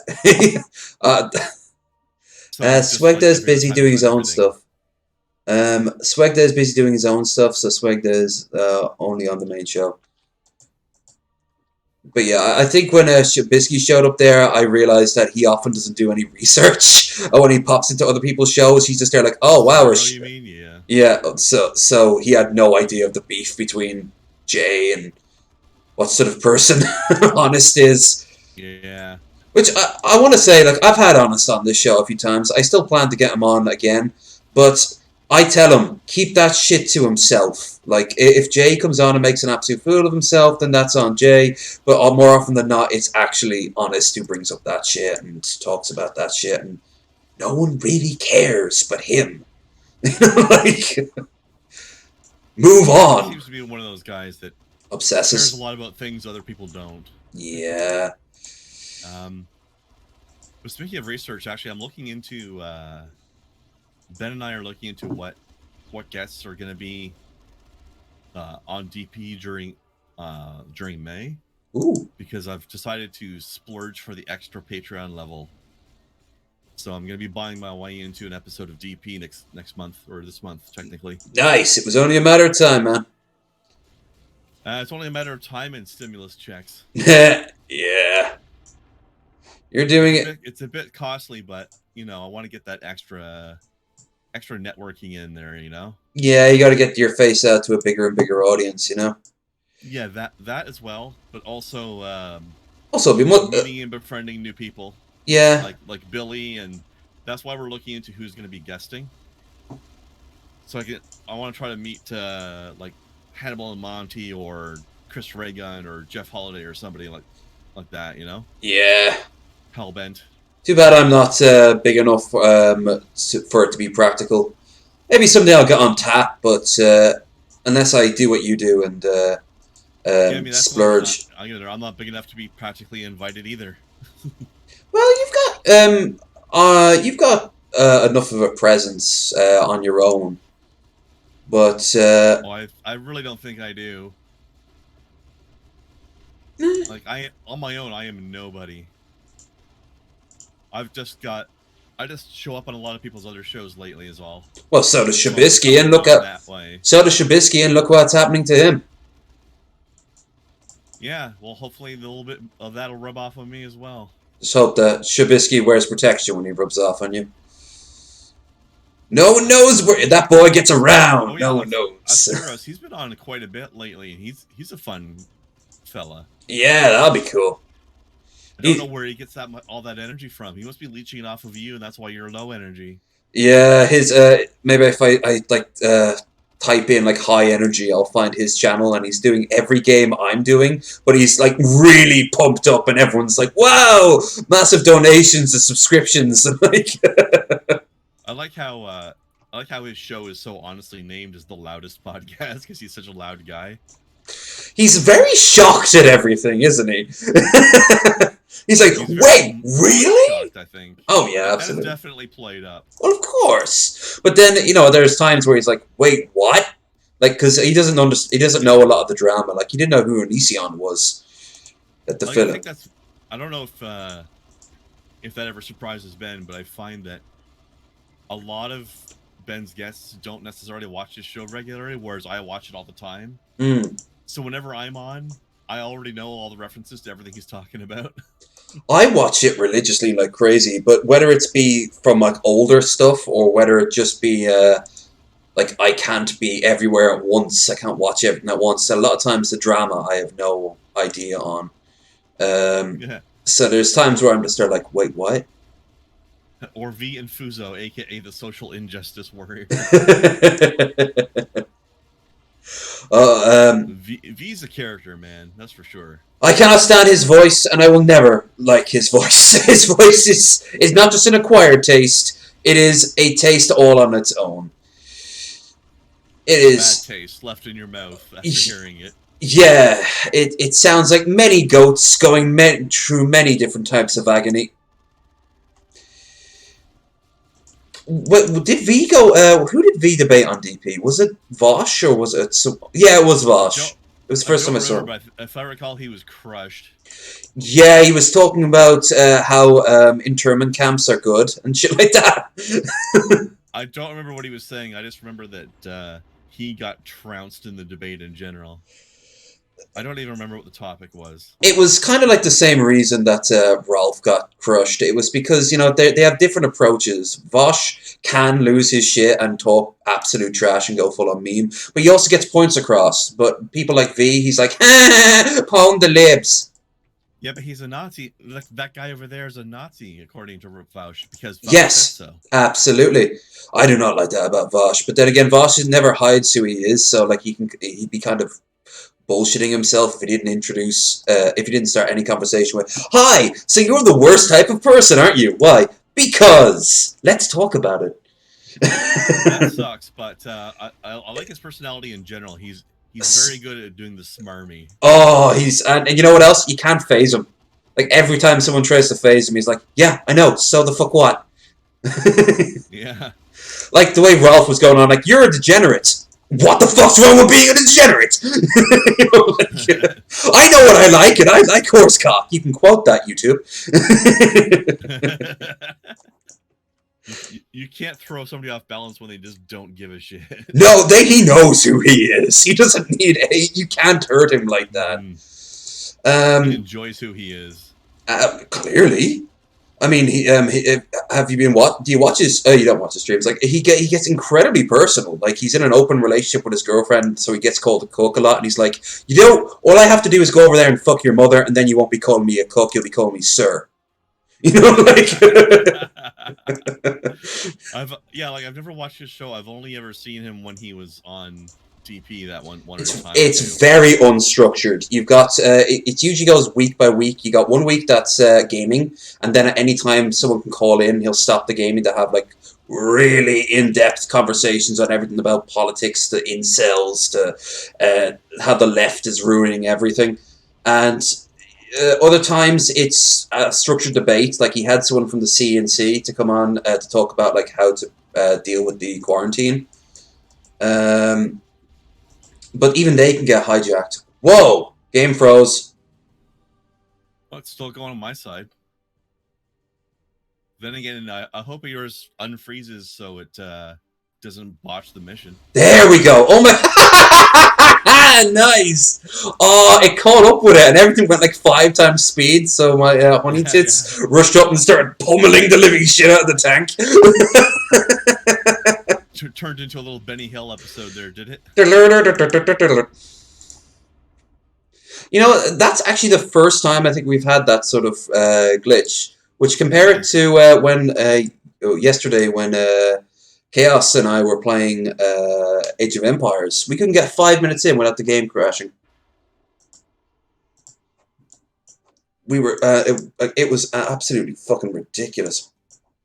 Which is a real shame because... You know what game I've actually been very impressed with the stability of? What? You ever play Kingdom Come Deliverance? No, it has been on my to-do list, and it's the fact that it's constantly dropping in price is kind of scary. It kind of looks like... I've been playing it recently, and it's actually very good. I hear the combat is like very hard to grasp. And it's incredibly stable. Like I've been playing for probably dozens of hours now, and it's only frozen on me once. But is that multi or single? Single. Mm. The game doesn't have a multi. Well, that's good. That I'm aware of. I know I would actually really enjoy Kingdom Come Deliverance the same way I enjoyed Witcher 3. But Witcher seems to be better streamlined. But then again, it probably had a better budget, so you know. It's a bit more simulation-y. Yeah. Skill based. Like character stat based. Mm. Like it doesn't matter how good you are at the technical aspects of fighting. If your stats are too low, you will get your arse handed to you. Also, of course, wanting to play Bannerlords and the like, and not just Bannerlords. What's the other one? Oh Jesus! Yeah, I forgot that the Avatar. He has a little less health. Oh no, he has more health. He has 29. So he's even more badass than the fucking... Yeah, but he doesn't have as much armor, apparently, because we're depleting his health faster than the other guy. That's okay by me. Still, we're getting our handed to asses. We're getting our... And also, Bill, I would agree that is definitely a word you should not be Googling ever. How to spell bestiality on Google search to find a word you should never try to search. Yeah. Yeah. That, you don't want that in your search history for any reason. I also learned what a pair of despair is today. A what now? A pair of despair, or is it a pair of agony? I'm going to call it a pair of despair because it rhymes. But pear like the fruit? Yes, it's a type of medieval torture device, and it goes in the anus, and then you crank it open inside the anus. It's like some people's Saturday nights, I'm sure. Absolutely. Oh, good. We needed a tank to join the fun. I know. I actually drew him out by accident when I went over to the shrine to get my stuff back. But he's going to be easy compared to the rest. The only reason I knew about it is because Arch uploaded a breakdown of the latest one of the Horus Heresy books, and there's a 40-minute torture / rape scene of Fulgrim when they're trying to exorcise the demon, and they use the pear on him. He probably liked that, though. He did, and they didn't understand it. They still hadn't realized just what Slanesh was all about. And eventually he's like, oh, no, I'm still inside here, brothers. You just have to use more torturous things on me, yes. Almost there, brothers. Please make it hurt harder, Daddy. He's gonna get art commissioned showing Fulgrim in his post losing his mind mode. So he's gonna be dressed up like John Hurt in I Claudius as Caligula. So he's gonna be like in drag and like a Baroque mess power armor. He's going to look absolutely fabulous. Rue looks so very Fulgrim, in other words. Yeah, he's gonna be Rue not RuPaul, Rue Fulgrim's Drag Race. Holy shit, this guy does the damage though, doesn't he? Doesn't he? And of course he brings out the fucking he brings out the Jesus Christ, that tank though. That tank. Maybe we should have brought bloody what's his name in? Thule, yeah. No, it's a bit late for that now. I get rid of the tank, but it keeps flying away from me. I hate. It's like it knows Avitus is coming for it. Yeah, it probably does actually at this point in the game. If you give me a few seconds, maybe I'll be able to fire. Yeah, try. Come on, don't miss. Don't move. Whee! God, I love that cyclone torpedo thing. I'm gonna do something. You're gonna do something. I think. Let's pull those guys back and let's infiltrate Cyrus so he can come over and res. Well, I'm actually right here right now, so. Fair enough. That's right. Come on, glitch, and fire. Yes, that's what I wanted to do.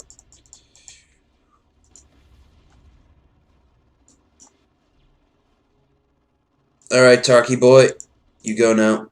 Tark. It's like Marky Mark, right, I'm getting this tank sorted over here. Yeah, one baby step at a time, you know. Bill says he noped so fast out of that Google tab. I would imagine. I don't know what possessed you to search that up in the first place. Bestiality is a completely consensual and respectable act. Wait a minute, what website are you on? I know, right? The Lovers of the Paw. MyWifeBessie.com. Fido and Me, a love story, which I actually have seen something titled that on like Henty Hub or something like that. Because of course, bestiality. Of course. You remember that woman on? Do you remember that woman on DP show, The Dog Lover? The blonde. Yeah. Yeah. I've actually gone to her website once or twice in the past, not for any sort of thing, in case you're wondering, but out of sheer morbid curiosity. I couldn't believe they were showing it, and sure enough, she was getting fucked by the dog, and she even gives an instruction manual on how to do it. Oh, I saw one thing where on DP where she was explaining which dog breeds were best at what. Yeah. They obviously couldn't get too graphic, which thank God for that. But oof, it is not your friend. It is her website is not your friend, unless of course you're into that. In which case, I don't know if I want to be your friend. Actually, oh my. In which case, maybe I'm not your friend. Oh wow! Way to reverse my bigoted attitudes. Clearly, you're the victim here. It's like Nambla, you know, like desperately trying to justify themselves. I know, right? Oh man, South Park's done a good job with Nambla. Yeah, they made them aware of Nambla's existence, and then most people didn't believe it was real. They thought it was like a spoof, and no, it's real. And then they thought it was real only because of that, and they started blaming South Park for like horrific acts, and they're like, "No, that shit's been going." It? Yeah, no, that shit's been going on since like the 80s. Well, it's been going on a lot longer than that, but they started to get this attitude.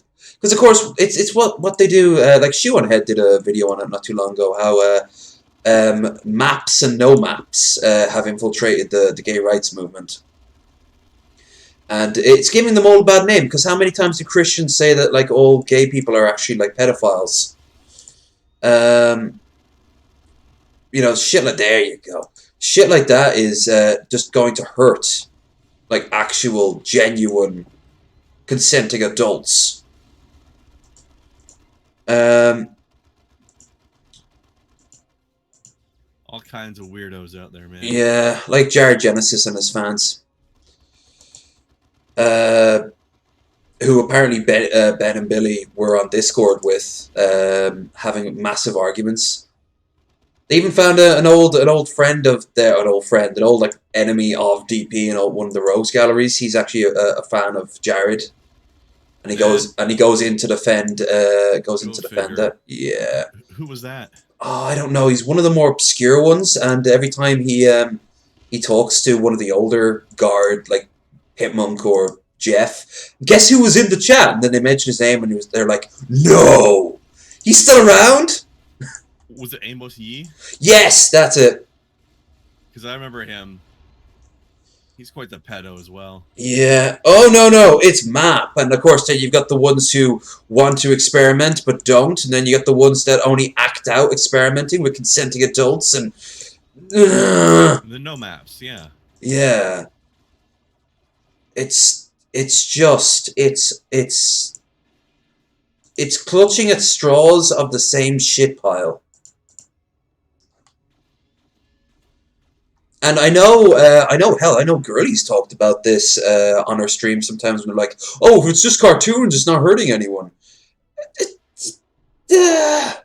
I mean, directly, but no, indirectly, absolutely, because now you're like, "Oh, well, I've now discovered a community that's into this fetish." Like Lolita, yeah, it definitely doesn't hurt directly, but the indirect stuff maybe. Absolutely, and of course, also, it's then they're like, maybe I want to act this out on. They start thinking that maybe this is like representation of real, which is then enters the territory of like a lot of like feminists are like, porn advocates rape because there's rape fetishes. There's always going to be rape fetishes, and there's going to be a lot of women who are into rape fetish, but they don't want to get raped. You know? Yeah, I wonder how it balances out, because you got that. Maybe it encourages them to want to try it thing, but then again, you've also got it gives them an outlet. Yeah, it's better. I do think that, but it's not something that I, condone. I actually really like how when a lot of porn websites, when they have like Lolita fetishes for like hentai, they'll have like a warning sign for it first, and like most others don't have that. But they're like, well, at least they know that this is controversial as shit. But maybe it is better that they have it than they don't. Or hell, like a lot of people are now saying, like sex dolls. They could get child sex dolls. Well, it's not hurting anyone, is it? Yeah. No, but it's definitely making me feel uncomfortable. You know. Especially the real doll, like the really detailed ones. Yeah, imagine if. Yeah. Imagine they're already out there. The ones that look like 12-year-olds and 10-year-olds and shit. Oh, I've already seen a picture of one in existence. Oh no. By the way, I realized what Avitus's greatest foe is. It's stairs. It he can't shoot. It really is. He's a Dalek. He can't shoot for shit. It's like, those games where you get stuck on the terrain a lot of the times? Yeah. It's his bullets are getting stuck on the terrain. Absolutely. It's just a flaw of the mechanics. But no, like I can understand that going uphill, but I don't understand why it's happening to him downhill. Yeah, because his attacks are like randomly generated based on your skill and what weapon he has. So it's going to fire off in any direction. It seems to happen disproportionately when there's stairs involved. Absolutely, like every time. No all matter my accuracy, all this Avatar has to do is just get itself. Up the stairs and follow us down to the shrine, and we're fucked. Yeah.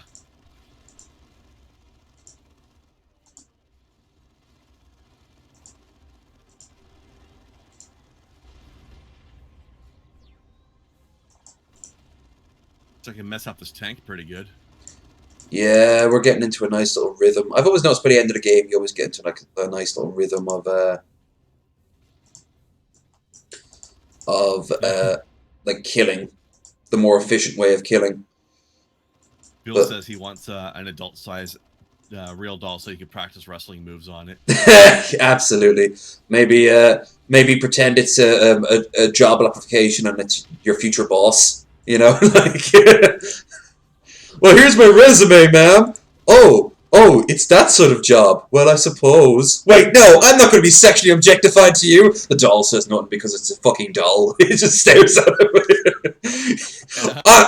This is sexual harassment, and I don't have to take it. And you just walk out, close the door, give a long pause, and go, "What the fuck am I doing with my life?" That sounds like a good YouTube skit. Oh, absolutely. Hell, what's his name? Greg Sestero, when he was on Channel Awesome, he recreated this really awkward, janky PSA about sexual harassment, and one of the girls is like pretending to come on to him at work, and Greg is just deadpan to stares at him and goes, "This is sexual harassment, and I don't have to take it." He just hurls a football at her face. Oh, hi, Doug. Greg is a great example of how you realize you're in a bad situation and you make it work for you. Like, when he realized he was in one of the worst films of all time, he didn't do what Tommy did and hid under a rock. He owned that shit. He's like, oh yeah, I get it. Mm-hmm. I get why this is popular, and I get how this is going to help my career. And it fucking well did. It very fucking well. That's what you do. Yeah. And there goes Kane. Oh, that one Seer Council guy must be so sad right now. I mean, either Eldar, they're always sad. They're the space emos. They very much are. They're definitely Tolkien elves. Oh, so Tolkien elves. But of course, most elves are seen as Tolkien elves. I mean, it's better than the alternative, which look like little pixie things. I just like how Tolkien's elves are based on Norse mythology elves. They are, but they're in the movies, they're all played up to be really posh and sophisticated. But in the original books, they were all whimsical and happy, and like they did have this sort of melancholy about them, but they still loved life. I mean, you never got to see like the dancing, happy, fun elves that you got to see in the books. They're all sort of oh, woe is me, lowest is the lowest of Andweth of Inuin. To some degree, you almost did when they did the Hobbit ones. Yeah, the Mirkwood elves, they're all getting shit-faced. At least the redhead elf seemed pretty cheerful. Oh, I've been watching what's the name of it? Picard. I'm finished with Picard, and I think she's the. Have you seen it yet? No, I probably won't. Not a big fan. I don't watch TV shows really. In general. I like it as a break from YouTube. Sometimes because I feel overwhelmed with the sheer amount of stuff. Sometimes I don't want to watch a particular YouTuber, but then they're live. That's probably usually why I don't want to watch The Morning Wood, honestly. At that time of the day, I want to do other things. Maybe I want to watch like a 2-hour-long documentary on the Reconquista. Or maybe I want to catch up on DP from last night. Even when I watch DP and Underhaven and DFF, I'm generally watching the recording of it later. All right. At a time that I choose. Well, I did that tonight. Like, I ended up watching a lot of I watched a lot of I did that today, sorry. I have it like ready to go, probably maybe after this, have it with dinner. But I could have watched it last night, and I'm actually, thanks to Ryby, I have a month-long subscription, like a $5 pledge. Oh yeah, nice. So yeah, she just gave it, but I still didn't want to do it. It was just there like, nah, not tonight. So I went and did something else. Yeah. Generally speaking, I will avoid TV. I like to watch things that I don't have to pay full attention to, so I can be gaming while the show's on. Oh, that's what I do with my documentaries, especially ones that. Which is why I don't watch much TV. Makes sense. Because usually the stories are. You'd have to watch like you'd be confused if you're not paying full attention to it. Absolutely, right? It's like watching what do you call it? Like reruns. I imagine you'd be okay with like stuff you know really well. You'd have on the background. Generally, I'm just watching YouTube while I'm gaming, but I'll really only watch a TV show when I'm like off visiting family and I want to have something I can do with them for most of a day.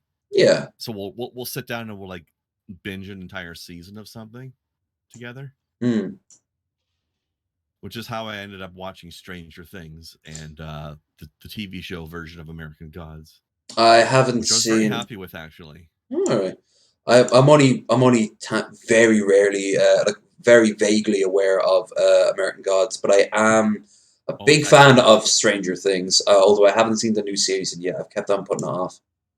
Me neither. I've seen 1 and 2. Same. And I've only seen season 1 of American Gods. I think there's a second season now.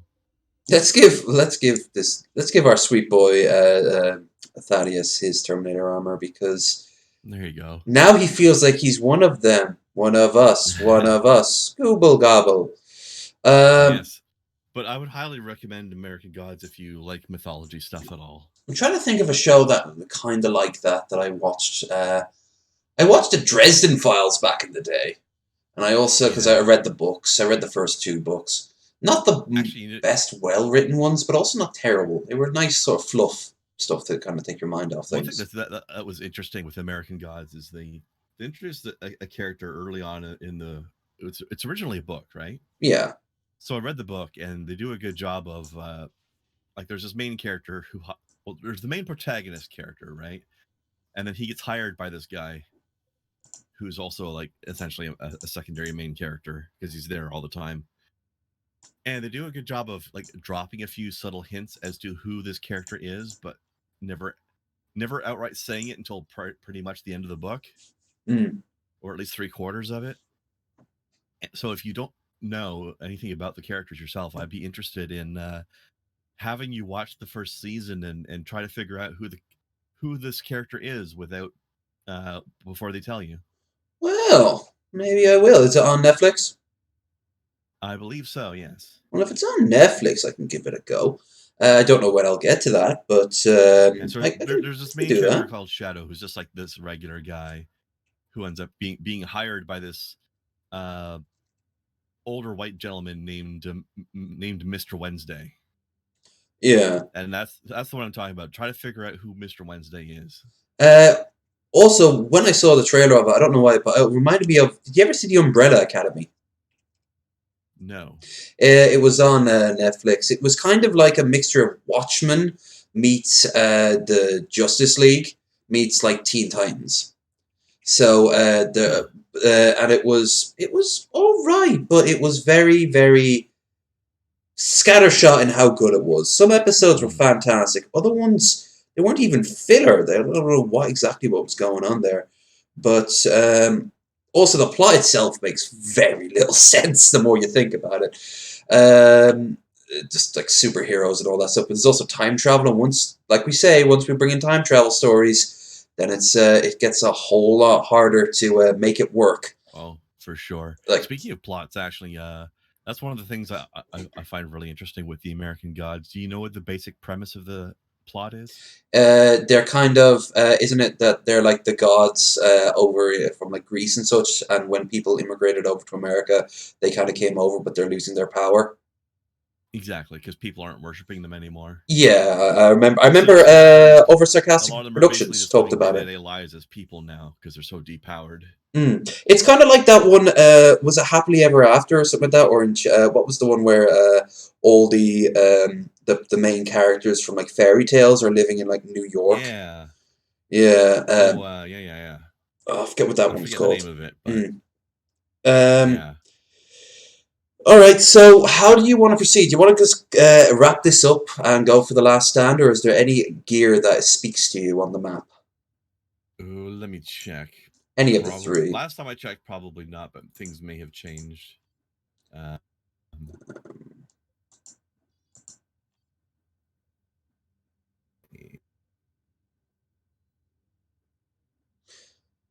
Because I could go for one of those power fists for my for Honey Tits, but at the same time, he's so OP as it is. I'm not really thrilled. As for me, none of the gear out there. You know what? I don't give a shit about any of it. You know what? We're pushing the limit of what we normally play. We normally play for about 2 hours. So how about we just wrap this up? How about we actually? Yeah, let's do it. Let's. I think we're in a good spot to do it. Yeah. The only thing we do now is just min-maxing the tiniest percentages of gear stats anyway. Absolutely. I mean, if we want the grind, eventually we'd get like the best weapons we can get. But make sure Thaddeus and Deviant Thule are properly equipped, because they're going to be in the map too. That's right. Thule, there's only so much you can do. Thaddeus, he has I've given him Terminator armor, and I've given him knockback resistance. He's also, of course, as best as he can be in the army. So Avitus and Cyrus are your responsibilities, but they look pretty. They look pretty as good as they can get. And Tarkus, yeah. If Thule appears on the battlefield, I might hate the fact the rights of repair aren't with me, but at the same time, it's all right. Let's get rid of. So if we're not using any of these items, we might as well just get rid of all of them. Maybe Thaddeus will finally. I don't know. He won't be able to fully level up. He might be able to level up in game. No, I don't think there's enough. Yeah, there's not enough. There's no real point. Let's just do this. 2 things to sacrifice, or maybe 3. 3. He's not gonna get shit. No. There's no point. So yeah, let's let us go once more into the breach. All right. Which I always found that's part of the fun of watching American Gods, because there's all these mythological creatures and gods all over the place in the story. Part of the fun is trying to figure out who's who or what's what. Oh, I'm starting to get rumbly in my tumbly for some pasta. I'm gonna make some spaghetti pasta when I'm done here. It's gonna be awesome. Actually, you get some good representation in there, because one thing I'll say, because it's obvious very early on, one of my favorite characters in the show is a leprechaun. Oh, I was going to say Morgan, because she's less offensive. But it's okay. That works too. Less offensive? Leprechaun. The leprechaun is nothing like the stereotype. Oh, good. But is he then, in that case, like whimsical but kind of sinister? No, not even. He's nothing like what you'd expect. All right. Well, like I said, I can give that a go, but it wouldn't be today, because I've got a lot of backlog to watch today. I like how they throw in a little bit of flashbacks and backstories for things. Like there's 2 or 3 little scenes where they show you bits and pieces of ye old back in the day Irish life of venerating leprechaun spirits and various things. Yeah. And there's a little backstory on other things, and that's kind of one. Boo. Deploy. Tarkus Terminus. Tarkus earned Terminator armor as he assault on the Necron Catacombs or the Theratius Plateau. It was among those selected to protect the detonators that brought the cave on down on top of the Necrons. I was reading that, but okay. Not anymore, you're not. Also, that spike, tentacle spike, is tall enough to get through the cloud cover. Jesus. Yeah, it's getting pretty bad here. I mean, it is a jungle world. It's like prime real estate for the Tyranids. It's like a friggin' Tower of Babel, except it's a tentacle. Tentacle of Babel. I think I've seen that hentai. I know where this is going. Oh, damn. Today was the day I had to wear my miniskirt and easily removable panties. I know, right? I mean, this is going to sound, without any context, this is going to sound terrible, but a lot of those girls do kind of dress like they're asking for it. I mean, they do all come from Japan, and they all know what tentacle port is, and they all dress like that, and they walk in, and they're like, oh no, what's going to happen? What do you think is going to happen? A lot of moaning and squishing, that's what. I'm getting raped, but I like it. No, that's not rape at that point. I think you like some hard stuff, though. You might want to invest in safe the willing. Pretty much. By definition. Although there are some people who are like, and you're like, no. It is literally the definition of it. Mm-hmm. That's why it's so hard for men to justify that they've been raped, especially like in the less traditional up the bum sort of way. Because again, in the far left has some very convoluted definitions of what rape is. Yeah, like that's what PC Principal from South Park was all about. You know, like do you remember the guy who needed to get a signed written form with witnesses that he wanted to eat her out? Yeah. Did you ever play Fractured But Whole game? Was that the first one or the second one? No, Stick It Through was the first one. I only played the first one. I liked the first one. That was pretty good. PC Principal is in the second game, and he's actually a game mechanic. Because a lot of the enemies will talk smack at the beginning of a fight. Yeah. And if they say something that's considered to be a microaggression, you get a free punch on them. Nice. Because PC Principal has been teaching you to fight against microaggressions. I always got my ass kicked in the first one with Al Gore. I did. I don't know why, but he would just keep messing me up. It was mental. Well, and I don't know if I told you before, but the second game is one of those RPGs that has an optional boss fight that's tougher than the final boss of the game. Oh yeah, so it's kind of like a lot of Final Fantasy did that as well. And it's Morgan Freeman. Nice. Does he start reading from the pea who took a poop? No. No, that's a shame. But he's actually an NPC in the game that teaches you how to do a bunch of things. He's got a taco stand, or like a taco restaurant. Mm. So he teaches you how to make your own food items and teaches you how to do your time farts. Yeah. I love how that was. Had all these farting powers in the first game, right? Yeah, it was just a rip off of the Thum from Skyrim. You must channel your force into a fart or shart. Yeah, in the second game, it's not like the Thums anymore, but you get what's called time farts. So your farts are so nasty you can actually it actually damages the space-time continuum. Nice.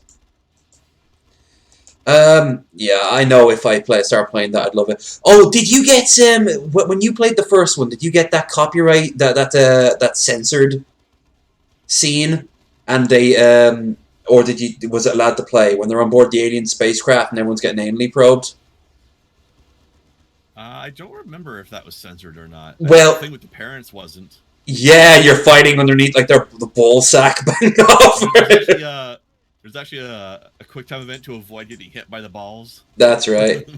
The thing is that's in Europe and Australia, because Australia is one big nanny state, and Europe has so many different laws and so many different things they're cool and not cool with. They weren't allowed to show it, so instead, when you enter the room, it cuts to this crying statue of David for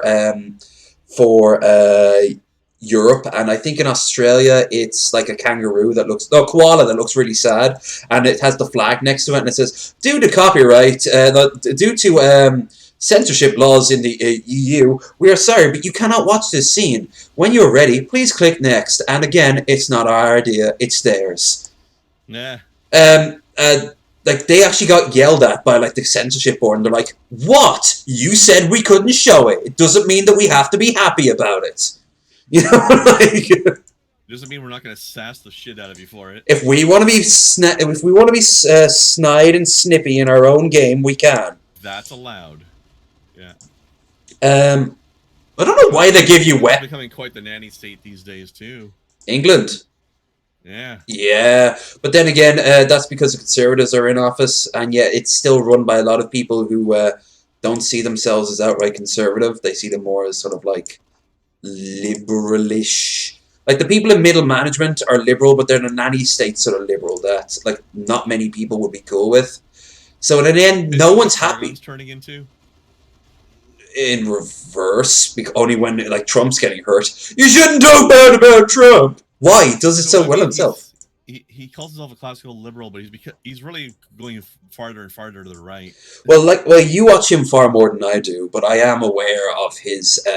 Yeah, I know. Actually, I know one of his fans. Not you, obviously. I wouldn't be that sort of passive aggressive. I've heard one of his friends who has he's from Canada and has a weird hat. I wouldn't be that. But no, there's another guy. I won't say who because there's a chance he'd watch this and it would cause drama. But he's a friend of a friend.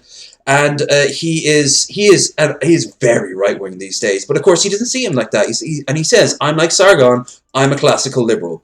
And now everyone in the group just calls him out for that any 5 seconds. You're like, dude, just start wearing the swastika. Own that shit. It's like what I was saying before. At least back when I was a fucking skinhead, we owned our horribleness. You know? We actually didn't... wait, did you get... Oh no, they're separate. We actually owned up to that shit, but nowadays it's kind of like no. It's just we have a more traditional value on liberal. Yeah, maybe when it comes down to your fucking paychecks, but everything else apparently not. Like what's his name?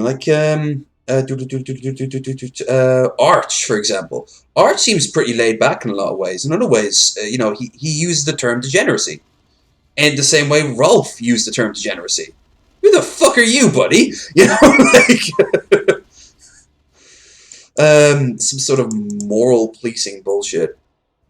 And it's because they don't have the balls to just admit. That. Yeah, it's just, I mean, hell, like, we met through Girl Does Rant, Like, she's not the best friend of people who want. Oh, imagine she's a woman, so she gets a pass. Until, of course, because, they can masturbate to her, but then I suppose when she starts like, no, everyone's like that. No, they're all degenerates and pedophiles, and it's not right. And you know what else, girlie? You're an enabler. It's just moral outrage bullshit that is just. I know. I can't stand the rampant white knighting in the world. And it's over so many different things, and at times things that really don't need white knighting at all. And it's actually like it doesn't more low key insulting. It's like you don't think these people can stand up for themselves. What's his name? The comedian who he's like a dwarf, a midget. He oh, I don't know. Something Williams, I think. He is absolutely hilarious, but he calls people out when they try to defend him. Like, most of his skit is him being like short and how he still gets more pussy than you do. He has more money than you do and more friends than you do, and yet you think I need help from you? I might need your help from getting something from a high shelf, but otherwise shut the fuck up. Mind your own business. Some help back here, by the way. Oh shit! And I sent people in the wrong. Yeah, I'm coming. I'm coming, Elizabeth. There we are. But no, it's and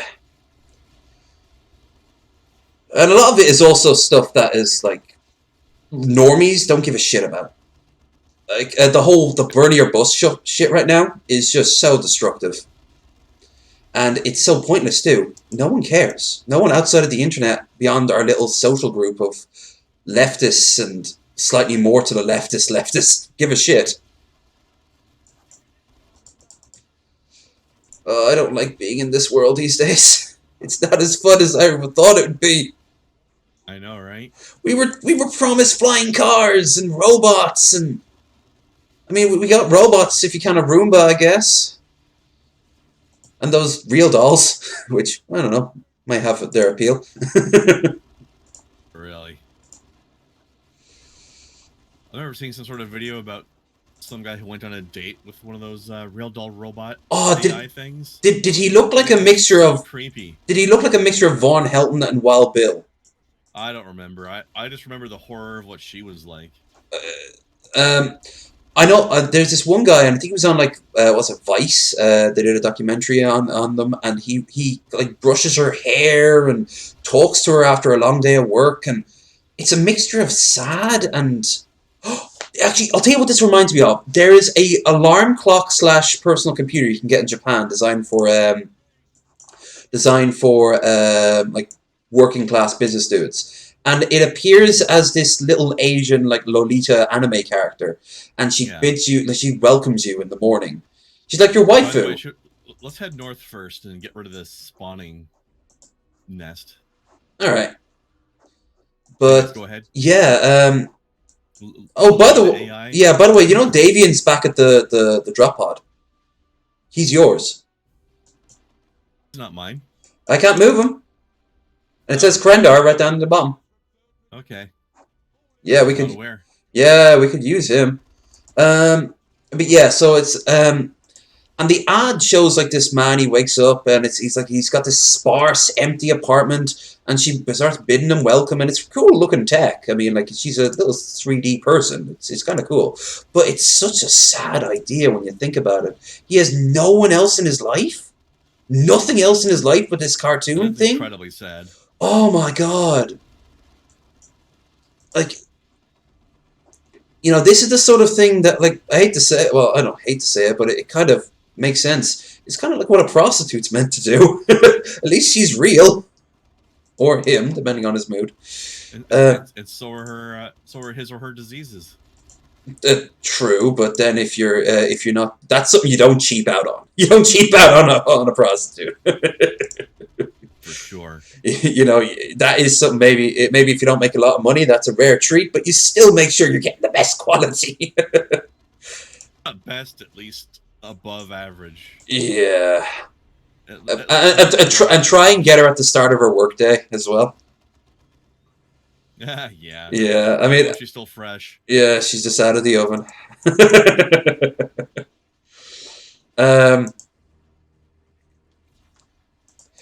But well, like, I'm just gonna refresh some reinforce. Actually, wait a second. I forgot. I've got teleport Homer. For that. Make that shit happen. There you go, Cyrus. Let's get rid of this refill. warrior here. Warrior, come out to die! One of the Tyranids got thrown down a fucking hole in the ground. Nice. Alright, I'm gonna tell Thaddeus to fall back. He's actually very good in this sort of fight because, of course, it's all close quarters and shit. Yeah, Thul's helping out a lot that way as well. I got my own tank now. Nice. Maybe we were wrong. Maybe we shouldn't have left them out so much. No. No, it is the children who are wrong. Yeah. That meme has taken on so many Biden connotations these days. Oh, I know, right? You know, these days it seems like as I've gotten older, I've realized the news boils down to 2 or 3 topics played on endless repeat. In this case, it's Corona and Biden, Corona and Biden, Corona and Biden. And you know, these are important topics. Biden has, unfortunately, the best chance we have of getting rid of Trump. At the same time, I don't want to hear about him every 5 seconds from the same people saying the same old... This is actually something TJ said not too long ago. He said they need to do something more, like the media these days on YouTube, like the leftist, rightist, whatever media, the new media. They can't just try to start copying like the news networks. They have to start doing more shit with it. Hold on, I'm gonna swing back and... That brood nest is not dying. Infestation off of our beacon back here. Oh shit. Damn, those guardsmen should be already dead 10 times over. Sure. Oh, they're Deus Ex Machina. There must be whole storylines of them. Take out the biggins. Plot armor. Yeah. The only time I've ever like really burst out laughing was in the episode of Deus Ex Machina. Was literally one episode of The Simpsons. God appears and he claps his hands together, and as he does it, he shouts "Deus Ex Machina." It's the only time it actually works in that case because it's a device that God is using.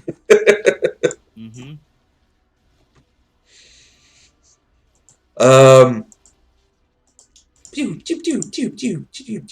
always seems strange to me that a lot of those spire tentacles get marked on the map, even though they don't seem to do anything. Yeah, maybe they're like places you gather, you know, around. You know, like enemies will gather around them. Like they use them as rallying points. Maybe. It could be. I don't rightly know. It's confusinating me. Yes, that. Whee! Thaddeus, teleport. Go smashy smash. Oh, never mind.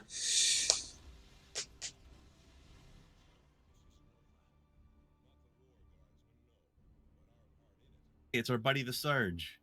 I'm gonna be a slightly more important character in the last DLC.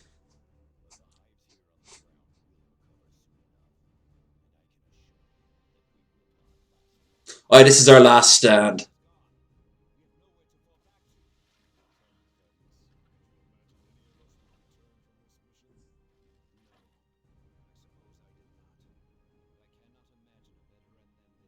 I finally get to fight in a mission. And I get to be killed in it. Yeah. That's the price you pay for getting to actually go and get deployed. It's like in Skyrim when you have to sacrifice one of your characters to Boethia to summon him. I just pick like a random dude that I'd never use, like one of my house carls, and be like, "Hey, you want to go on an adventure with me?" It'll be short but glorious. I don't know anyone who is heartless enough to use Lydia. I like Lydia. She's a sweetheart. Yeah, dumb as a brick, but still. Or what's her name? The lady from the vampire DLC. Oh, begins with A, doesn't it? There's something about the combination of the black hair and like deep red eyes that's just amazing. Yeah, I also like how she's completely out of her element. She doesn't know what the hell's going on. Like, she goes to a Dremor ruin and she's like, wow, it's all in ruins. I remember when this was full of people. Yeah. It's an interesting perspective as well. Shit, there goes Thaddeus. Well, he knew he was going to die on this mission. Of course. Oh no, we have artillery strikes. If only we could do exactly what the guard... Whoa! What the fuck? That was not... That wasn't me! It's the scripted event moment, isn't it? Actually, that's another one of the things I was mentioning, things that were unique about the different factions in Gladius. Mm. The Imperial Guard is the only ones that gets actual artillery. Which is why I'll probably be playing them later, because I fucking love big guns that go boom. And they go boom from a long ways away. And they also remind me of all the World War II documentaries I've seen. So many random stock footage of just artillery with someone shouting, "Fire!" and then cuts it. And I'm just there like, oh, yes. It's a sexual metaphor and a half, ain't it? Should we clear out all these nests so that we're not getting reinforcements up the bum? Up later? The bummy bum bum. I think that's a good idea. I mean, I like bomby bum bum stuff, but not in this context. You don't want your gangbangs to be completely by surprise. No, I much more prefer them to be gangs than bangs. Wait, what the hell does that even mean? I don't know, but it sounded good. Yeah. And for some reason, when I said that, my mind immediately went to the subway system in Chicago. I don't know what... Oh, train. Took a few seconds. Get a train run on you. Run on your tracks. Oh, what? You're using heroin? Oh. I'm painting a very bleak picture. Not as bleak as Thaddeus. The way he's getting his bottomed. Mm-hmm. Yeah, he's a young man. He'll bounce back. That's okay. He's still fairly elastic. Yeah. The end of it, he's going to look like a rubber glove that's been turned inside out. A girlfriend of mine years and years ago introduced me to prolapse porn. And I was like, what's this? Oh my god, no! And she laughed and she then just stared at me and said, so you don't want to try it? No! I do not want to try that if it's all the same to you. Looks particularly painful, doesn't it? I didn't see what benefit you'd get out of it, but apparently she'd done it once before. I sure as hell... She's done it to somebody, or she's had it done to her? Done to her, although she was up for either. Damn. Yeah. She's going in knowing what it's like then. Yeah. And I was just there like... painful to me. It looks absolutely horrible. I honestly get why a lot of people have like porn stars have horror stories. I always thought that like a lot of porn stars have really funny stories. So when Mercedes Carrera was on DP, that's what I asked in my super chat. And she told the story of her in the high heels getting done up the ass on a set of like iron stairs. And the whole time she was getting banged, she's like, I'm going to break my neck. I'm going to slip and break my neck. I'm going to slip and break my neck. Yeah. But no one has like crazy ass stories where like someone lets out a very impromptu fart and even the cameraman can't stop laughing. Because that has to happen like in like that happens like crazy ass shit. Hell, recently I was with someone and the bed broke on us. And like and don't forget the unexpected involuntary queefs. Well, yeah, but that adds its own spice, especially depending where your face is. But like shit like that happens all the time. I remember one time I was with a girl who's like a cat lady. That was a crap experience all around. But I was with her, and halfway through, I noticed a set of eyes, and it wasn't just at the far side of the room; it was right up at us. And she just stared at him and looked at me and realized, oh, this is going to put you off, isn't it? I'm like, a little. He isn't blinking. And she goes, oh yeah, he likes to look at everything. And yeah, that's a bit off-putting. At first, I got over that one in particular. I mean, I like cats, so I know they do like to look at everything. They're nosy little pricks. They really are. Love them though. Love the kitties. I think actually when I get my my PC sorted, I might start looking into getting a cat. Because before the trip was planned, I was originally planning to get a cat. An older cat, one that's already housebroken. Because kittens always can find a home. You want to start on the northwest part and then sweep east? Yeah, I'll follow your lead. Also, actually, I'm just going to quickly bolt back to the nearest relay. So I think Thaddeus... Because, of course, it's annoying that the icons, you don't get more icons on the map. You just have the two. I didn't realize that I had control of Thule. Yeah, they fixed that in the DLC, but right now it can be awkward. We only ever have to do it the one time, so they probably didn't see the point. They'd have had to write, a whole new bunch of code. God, I'm going to devour the arse off that bloody pasta. I am getting... Pasta had an arse. Well, it has an arse end, usually the last few twirls. It's actually penne, so it's not going to be twirls, it'll be more forkfuls.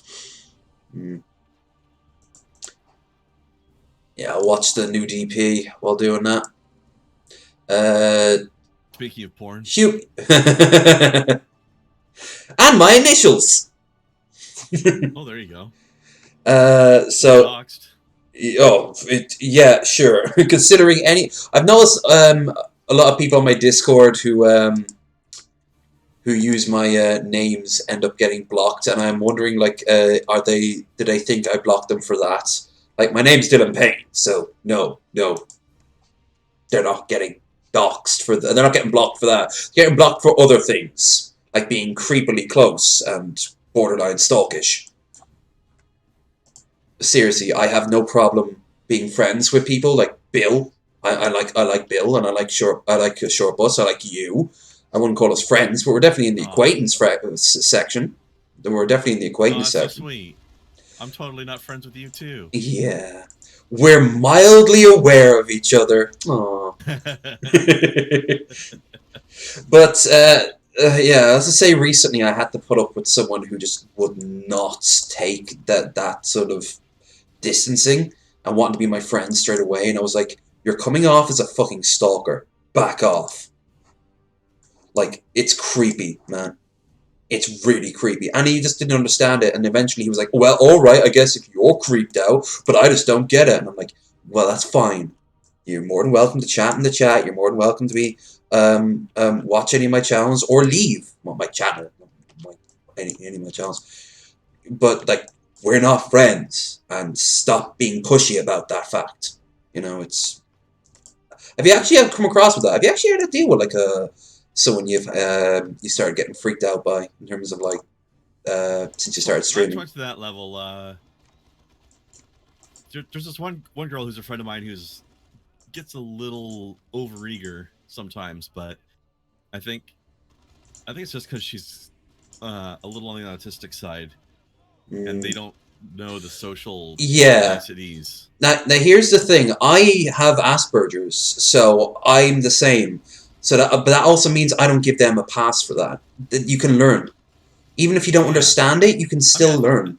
I think you do pretty well from what I've seen. Well, that's because it's a one-to-one. But I mean, one thing I've noticed, one thing I'm noticing when I have guests on, I don't read the chat. I can't. I'm too fixated on either talking to you, or I can read the chat. I can't seem to do both. And these are strategy games. Imagine what I'm like in first-person shooters.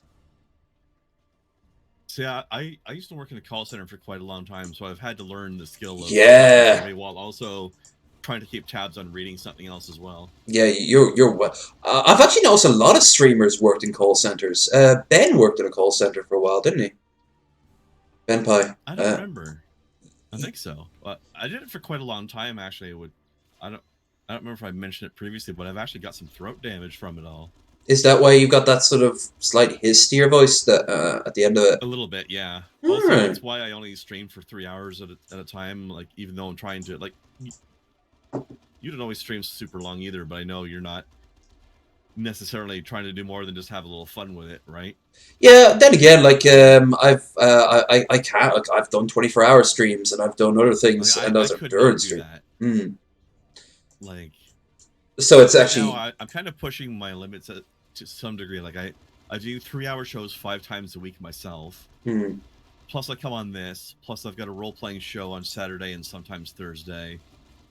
Plus, I show up on, Girly's show and Tap and Morning Wood sometimes. Yeah. Between all of that, if anything, you're expanding. sometimes I'll finish a week with a pretty sore throat, you know. Mm.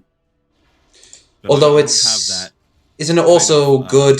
It's also good, like way of healing your throat as well, isn't it? Keeping it like exercised. Keeping it exercise, but also giving it some rest. Of course, you can't. It's the same with any exercise. You can't just work yourself into an early grave, you know. It's a mix of both. Like I can't. Like, some people will stream all day or for like 8 or 9 hours at a time every single day, and I cannot do that. I can do. I think I could do that more often if I had the audience for it. Simply put, I get a little lonely when it's Bill. You're great company, but you're just one man. And even then, you're not always there either. That's another thing. Like people like Bill or Shortbus or Rotten or any of them, like they come and go. They got their own lives. Me, I've got my own life, but I have a lot of free time. A lot of free time. So I just don't have the vocal endurance that a normal person would have. I get that. I think it's because of all that call center work. Like, that's actually why I ended up quitting, because I got to the point where after the first 3 hours of work, I was in agony. Mm. And I would go home, like, so I wasn't feeling well, like, mostly because, like, I was worried that if I pushed myself farther, I would be doing permanent damage to myself. And I think to some degree I did. Yeah. I'm just glad I pulled out when I did it, because otherwise it would have been even worse. I don't know why Honey Tits is over here. Like, there's a certain amount of vocal range that I have missing. Like, there's certain sounds that people can usually make that I just can't anymore. Damn. Have you actually gone to like a doctor about this? Yeah. He said I've basically got chronic dry throat, which is why. Mm. Good thing you never tried to invest in being like your death metal career. Oh God, no kidding. And yes, Bill, the enemies we're facing are basically the Zerg from StarCraft. Yeah, the same thing. They are literally, they were like outright stolen. But then again, these were to a degree stolen from the xenomorph, so it's the same principle. Yeah. Voracious, non-human, space bugs, humanoid aliens that want to eat the entire universe. Yeah, it's just hunger. It's just voracious, endless hunger. I liked how the Skaven fill that role in the fantasy, but they're more interesting because they've got like a culture, and Skaven are pretty cool. I fucking love Skaven. I don't know a lot about them, but they seem neat. I've not really played much in the way of war of like the game itself, but I have played a lot of games where they're like the main antagonist, and sure enough, they were very very damn, these are bulky as shit, these motherfuckers. We even hurting them? No, I think this is a scripted event. I don't think they're actually getting. Yeah, okay. So our job now, they're meant to hold us. Yeah. Yeah, okay. So we go up this hill up here and go up to the top of the ziggurats. Yeah. Or would this be a pyramid? No, it's a ziggurat. It's too wide. But I love that name, by the way. Ziggurat. It's a good name. It is. But yeah, Did you ever play? There's this PC game called Mordheim. Yeah, I've played the demo, the free one. You can play Skaven in that. I know. But yeah, it's a long ass game. I've always loved like that, but they've been used as the villains in a lot of ones. Like the Shadow of the Horned Rat was pretty good. That's an old game, very hard to beat, but the fans who remember it absolutely love it. And there's multiple ways for it to end. Like it has a very different ways of ending, depending on how you play. Finally, time to deploy my turrets. Fantastic. I've been saving them. Wow, he's taking his damage very simple, very like. That's a whole. Certainly is taking it. Yeah. Easier than that Jut Smasher or whatever the fuck his name was. Yeah, or even the Avatar of Cain was a lot easier than this. No, you mean the other way around. Harder than this. Yes, my bad. Then again, there are a lot of us. We've got more people and on this one. Yeah, Dan goes too. That was bound to happen. Yeah. It's alright, he was dead already anyway. Yeah, or near enough. You know, they have such advanced technology that it almost seems like outdated for them to strap them into like a dreadnought, because they must be able to heal themselves up. Because they have like the sarcophagus, like the ones at a Stargate, that like completely heal you up. So in theory, you should be able to just strap them into something a bit better than that. But at the same time, they're also meant to play off as like incredibly outdated. And down goes the last of my dudes. Except, well, no, Honey Tits is still alive. Come on, Honey Tits. But Ava just left. There we are. Kill shot. And here's a gun for some reason, even though you can't play anymore. Oh no! Yes, that's right. It's the gun that's tainted. No, it's not. It's not? The gun that's remember when we lost him from the party for a bit, and then he went into that one reliquary on Meridian. Yeah. And then we got him back when he came back out of that. He got it in there. All right, but he doesn't use it in there. He uses the Terminator armor in that. So. It's because it's a corrupted gun. Oh yeah, he wouldn't use it. He just wasn't using it, but it's been whispering to him the whole time. Yes. And they start tempting you with it in Chaos Rising. That's how, if you want to do that, you can't to get rid of it. Away. No, it's always there. Yeah, and that's the thing about Chaos. The second you give Chaos an inch, it'll never be able to have that inch. It'll always have that. Like you'll always be at 99% at the ready. Yeah, you'll never get it back. Here's the my dick is bigger than yours ship. You ever see the comparison, speaking of which, when they did they compare ships from different sci-fi universes, and you get to see like, you know, like the Space Marine capital ships versus like Star Destroyers and stuff. Battle Brothers. Hold back the Xenos. It's the silliest comparison. Like, it is. Space Marine ships are like, well, not Space Marine ships. They're actually small compared to some of the other battle barges out there. That's true. Battle barges in general are like, they're the size of cities. They're just insane. Yeah. I mean, Like, you remember the... a Star Destroyer is just a wee little baby carriage in comparison. Absolutely, be about the size of a like a frigate. It's like a baby carriage next to a battleship. And the what's it? Do you remember in the newer films, the big spaceship that acted as a city? It looked like a stealth bomber, and it was the First Order's like headquarters. It gets destroyed through that weird law of physics that couldn't apply. But they have that, and it is like that would be the size of an average battle barge, but it's played up as like the largest ship ever built. And it is just... For them, it was. Yeah, like the comparisons are ridiculous. But here's the thing: those smaller ships from like the Star Wars universe probably would be able to beat a lot of 40k ships, because 40k ships are these big, lungering, slow monstrosities that use antiquated technology. Like they use kinetic weapons, like microcannons. It would just bounce off the shields. The only thing that would be in its favor would be the lance cannons, which of course would just destroy anything. And of course, like raiding. Like imagine a bunch of stormtroopers versus space marines. I know, right? It would just... somebody did a YouTube video with that, actually. Like they did a CGI animation. All right. About the way you'd think it would go. Yeah. I'd also be curious about like how the Spartans from Halo would do against Space Marines. They'd probably do a little better.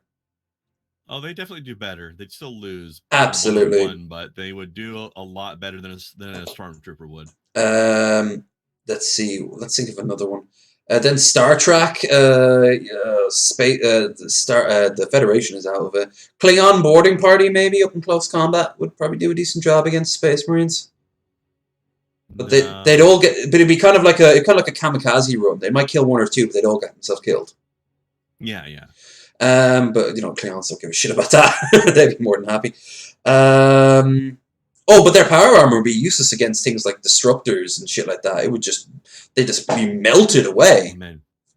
The Core Knights would love to fight some Klingons. Oh, I'd just be so happy. And Klingons at first would be ecstatic, but then they'd be like, "Do you have no honor? They're a bunch of psychopaths. We're not psychopaths, come along!" And they start stabbing each other for no reason. We're not psychopaths. We're just obsessed with violence. So let's see. There's that and there's them. Let's see if another fantasy universe that would, sci-fi universe that would be good against Space Marines. Mass Effect. Let's see. So the average like troopers in Mass Effect versus Space Marines probably wouldn't do too good. But the kinetics, the biotics, they wouldn't be too bad. They'd be thought as like psychers by the Space Marines. Psycho, cleanse the witch! Pretty much. I actually quite like the like how the different chapters have different kind of tendencies and traditions for their psychers as well. Like like you got the White Scars being the Mongols. The storm singers. Yeah. And the wolf priests, storm type psych stuff. Yeah. I like you. I've always found that lightning seems to have just a little bit more overarching damage done in a lot of games than other magic weapons, especially in like the Elder Scrolls games. Sometimes it does. Or maybe it'll have different secondary effects. Like you might have a fireball that's like a big circle of damage, but then the lightning chains around. Yeah, chain lightning seems to be a very common one. It's better for hitting groups that aren't clustered together, but are like loosely near each other. Or in most of the Elder Scrolls games, lightning is better used against mages because it affects their mana, right? Yeah. And then ice, of course, slows them down, and fire does continuous damage. Yeah, and yes, Bill, we finished the game, but next time we're gonna come back doing the Chaos DLC. That's right, because we talked about this and we saw no reason not to. We might as well do all the other ones as well. So while we are now finished with the main game, well, we are finished with it. But have you talked to Luca yet about doing The Last Stand? Is he still up for that? I forgot to talk to him about doing it today, but we didn't have time anyhow. Yeah. I will talk to him this week. All right. If not, we can get on with it. We'll know by next week either way. Yeah. But the like the overall thing is that like I had fun with this. Speaking of the different secondary effects of the elemental damages, like the slowdown and the with ice and whatnot. One game I found that did an interesting job with that sort of thing. Did you ever play this MMO back in the day called City of Heroes? I played Cities of Villains. Okay, well, same idea. Yeah, it's the exact same. Right? It's a skin. Like lightning blast would deplete the enemy's endurance. Ice would slow them down. Fire would damage over time them. The assault rifle would lower their defense score. Like everything had a secondary effect of some kind. I've actually been playing a lot of that again recently now because there's free servers you can play on now. Oh, that's cool. I never really was into the. If you want, let me know if you want to get into that. I'll give you the info. I've been playing a lot of that recently. I really love the mastermind class. It might be fun with someone I know maybe, but yeah. I even just play solo a lot, but it's just a fun game. And of course, it's free because the official one's down, so the people who are doing bootleg ones cannot legally charge money for it. So they just upload it. It's technically a legal server, but from my understanding is that the owners of the game are aware that it exists and allow it to exist as long as they don't charge money. Yeah, it's kind of like we'll look the other way unless you rock the boat too much. Exactly, and I think they're in negotiations to try to make it sanctioned. Which should be good because what was the game that had something very similar to keep the servers going, and then they kind of put the hammer down and just completely wiped them off the face of the earth? Yeah, what it is.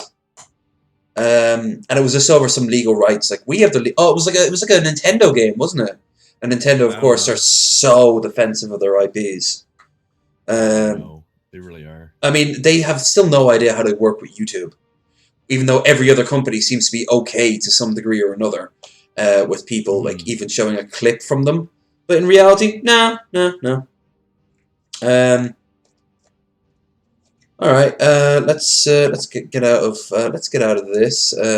Waiting for Krendar. I think another thing that would be nice is if they got themselves officially sanctioned, then you'd be allowed to just a person in general, not you specifically, but people will be allowed to stream it because part of the Twitch terms of service is you're not allowed to stream a game that's like running on an illegal server or whatever. So technically, even though NCSoft allows them to do it, it would still technically count. It would technically be against Twitch terms of service. And you know what the sad fact of that would be? Whoever would be streaming it wouldn't at first probably get taken down because it's so nuanced that like Twitch would have to be already pre-aware of it. But then the thing is, someone in the chat will probably have some sort of personal grievance against them and tell Twitch this, and afterwards they'll ruin it for everyone. Yeah, that'd be a risk.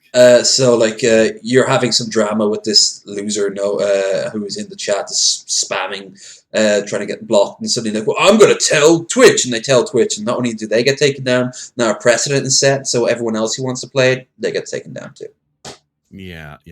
Fucking pieces of shit, but that's how the internet works. Nice if they get an official sanction on it because of that or something like that. Yeah, that would be. Plus, it also it's also great vindication of your work. I mean, a lot of mods and a lot of like people who do that, they don't get paid for it and they just go ahead and do it.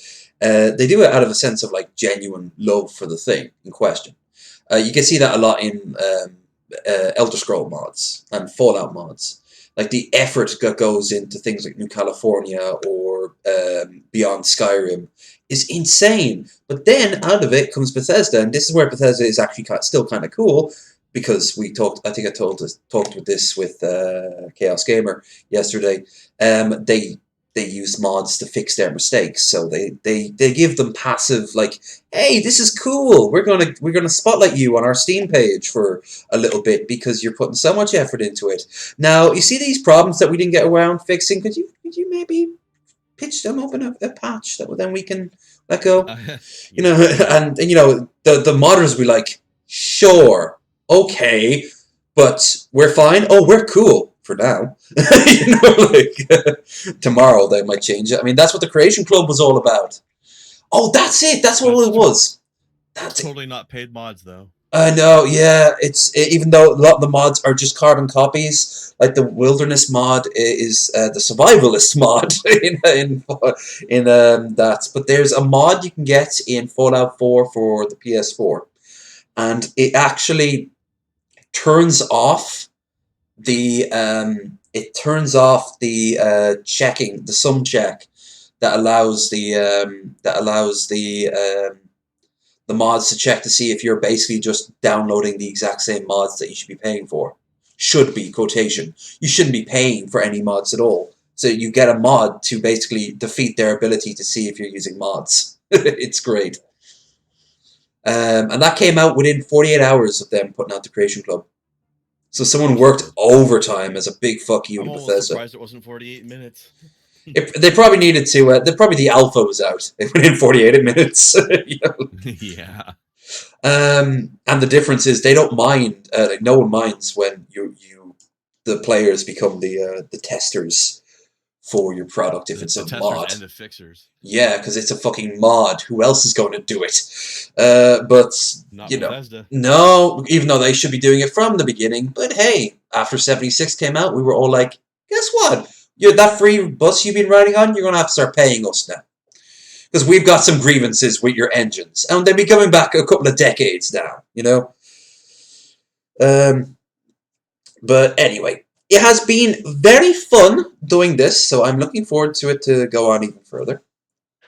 Next week, more DACA. More DACA, this time with a chaotic twist. The Chaos Boy finally gets to be unleashed. And that reminds me, when I'm done, I will send you the link to the Alexia Corn Berserker. Oh, yes.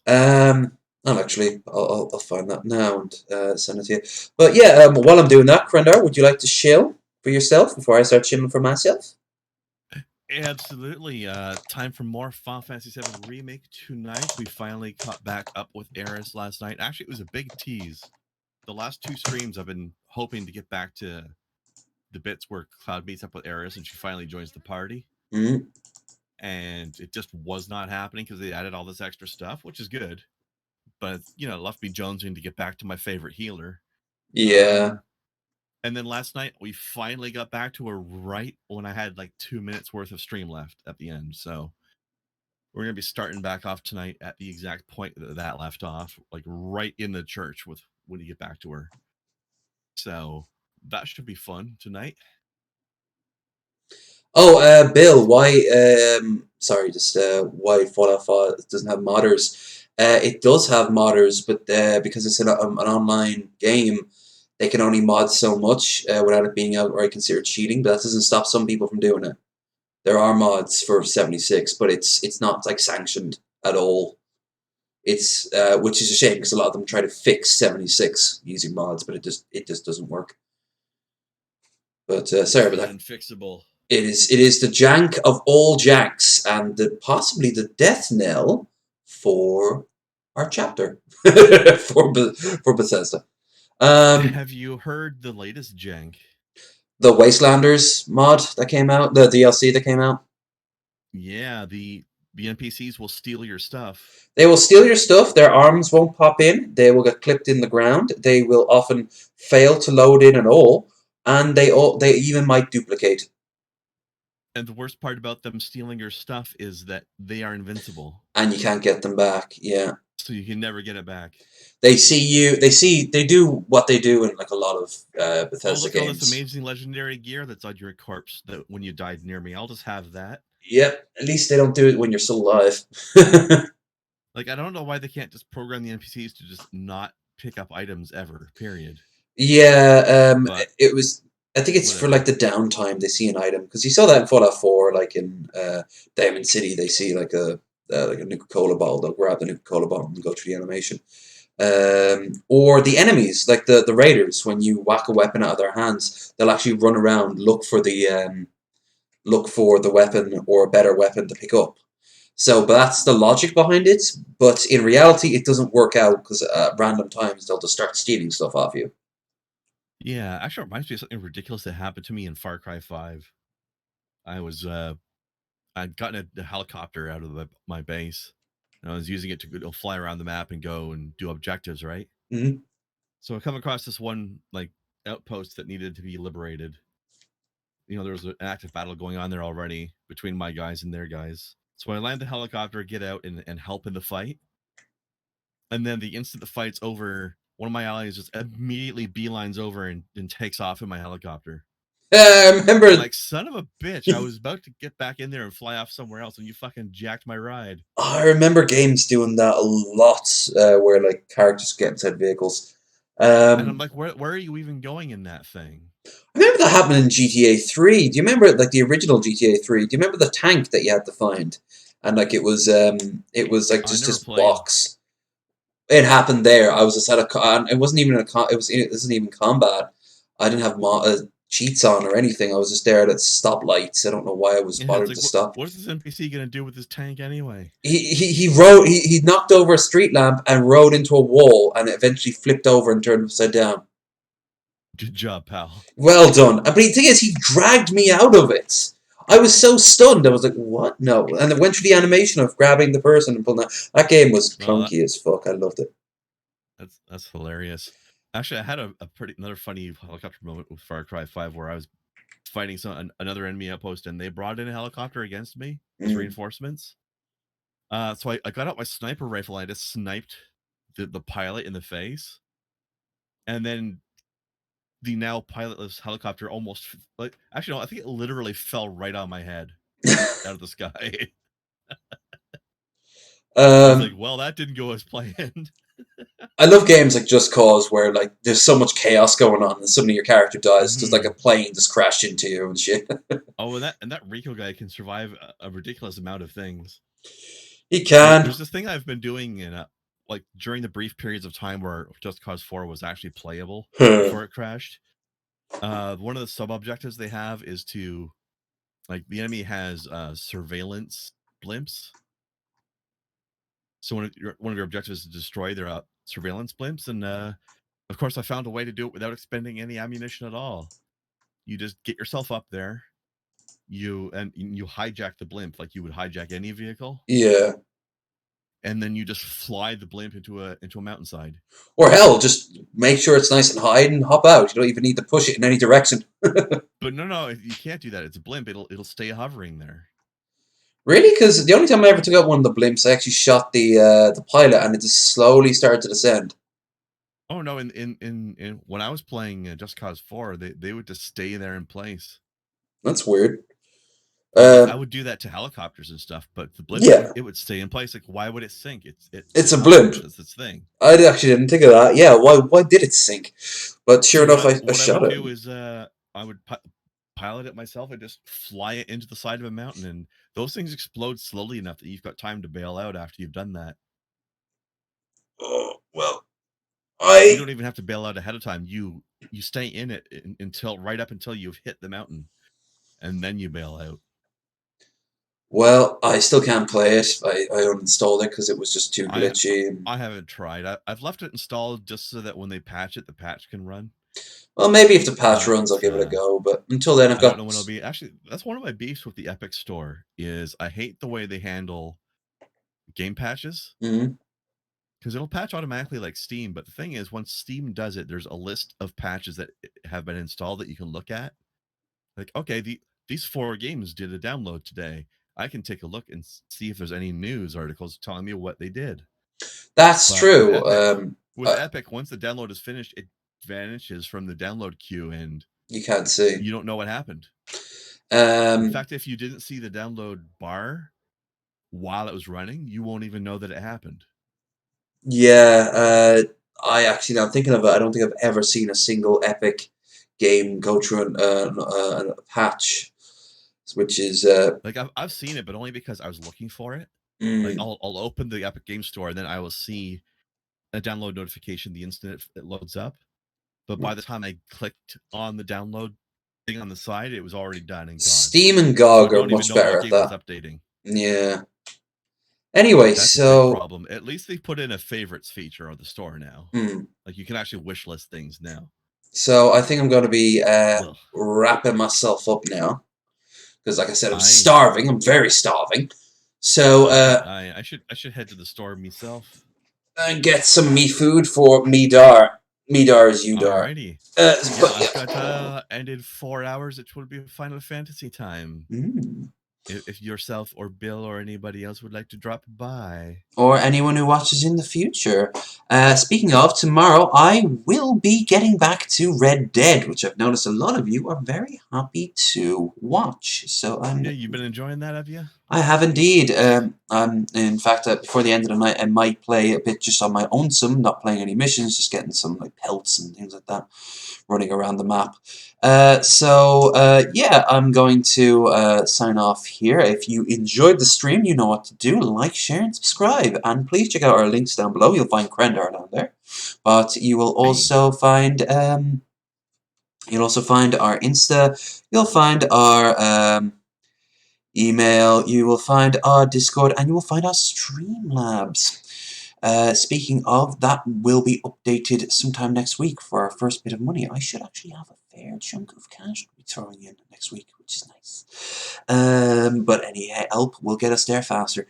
Anyway, so, saying all that, I am hungry. I'm going to leave now. Say goodbye there, Krendar. Goodbye there, Krendar. Krendar. Goodbye. Oh.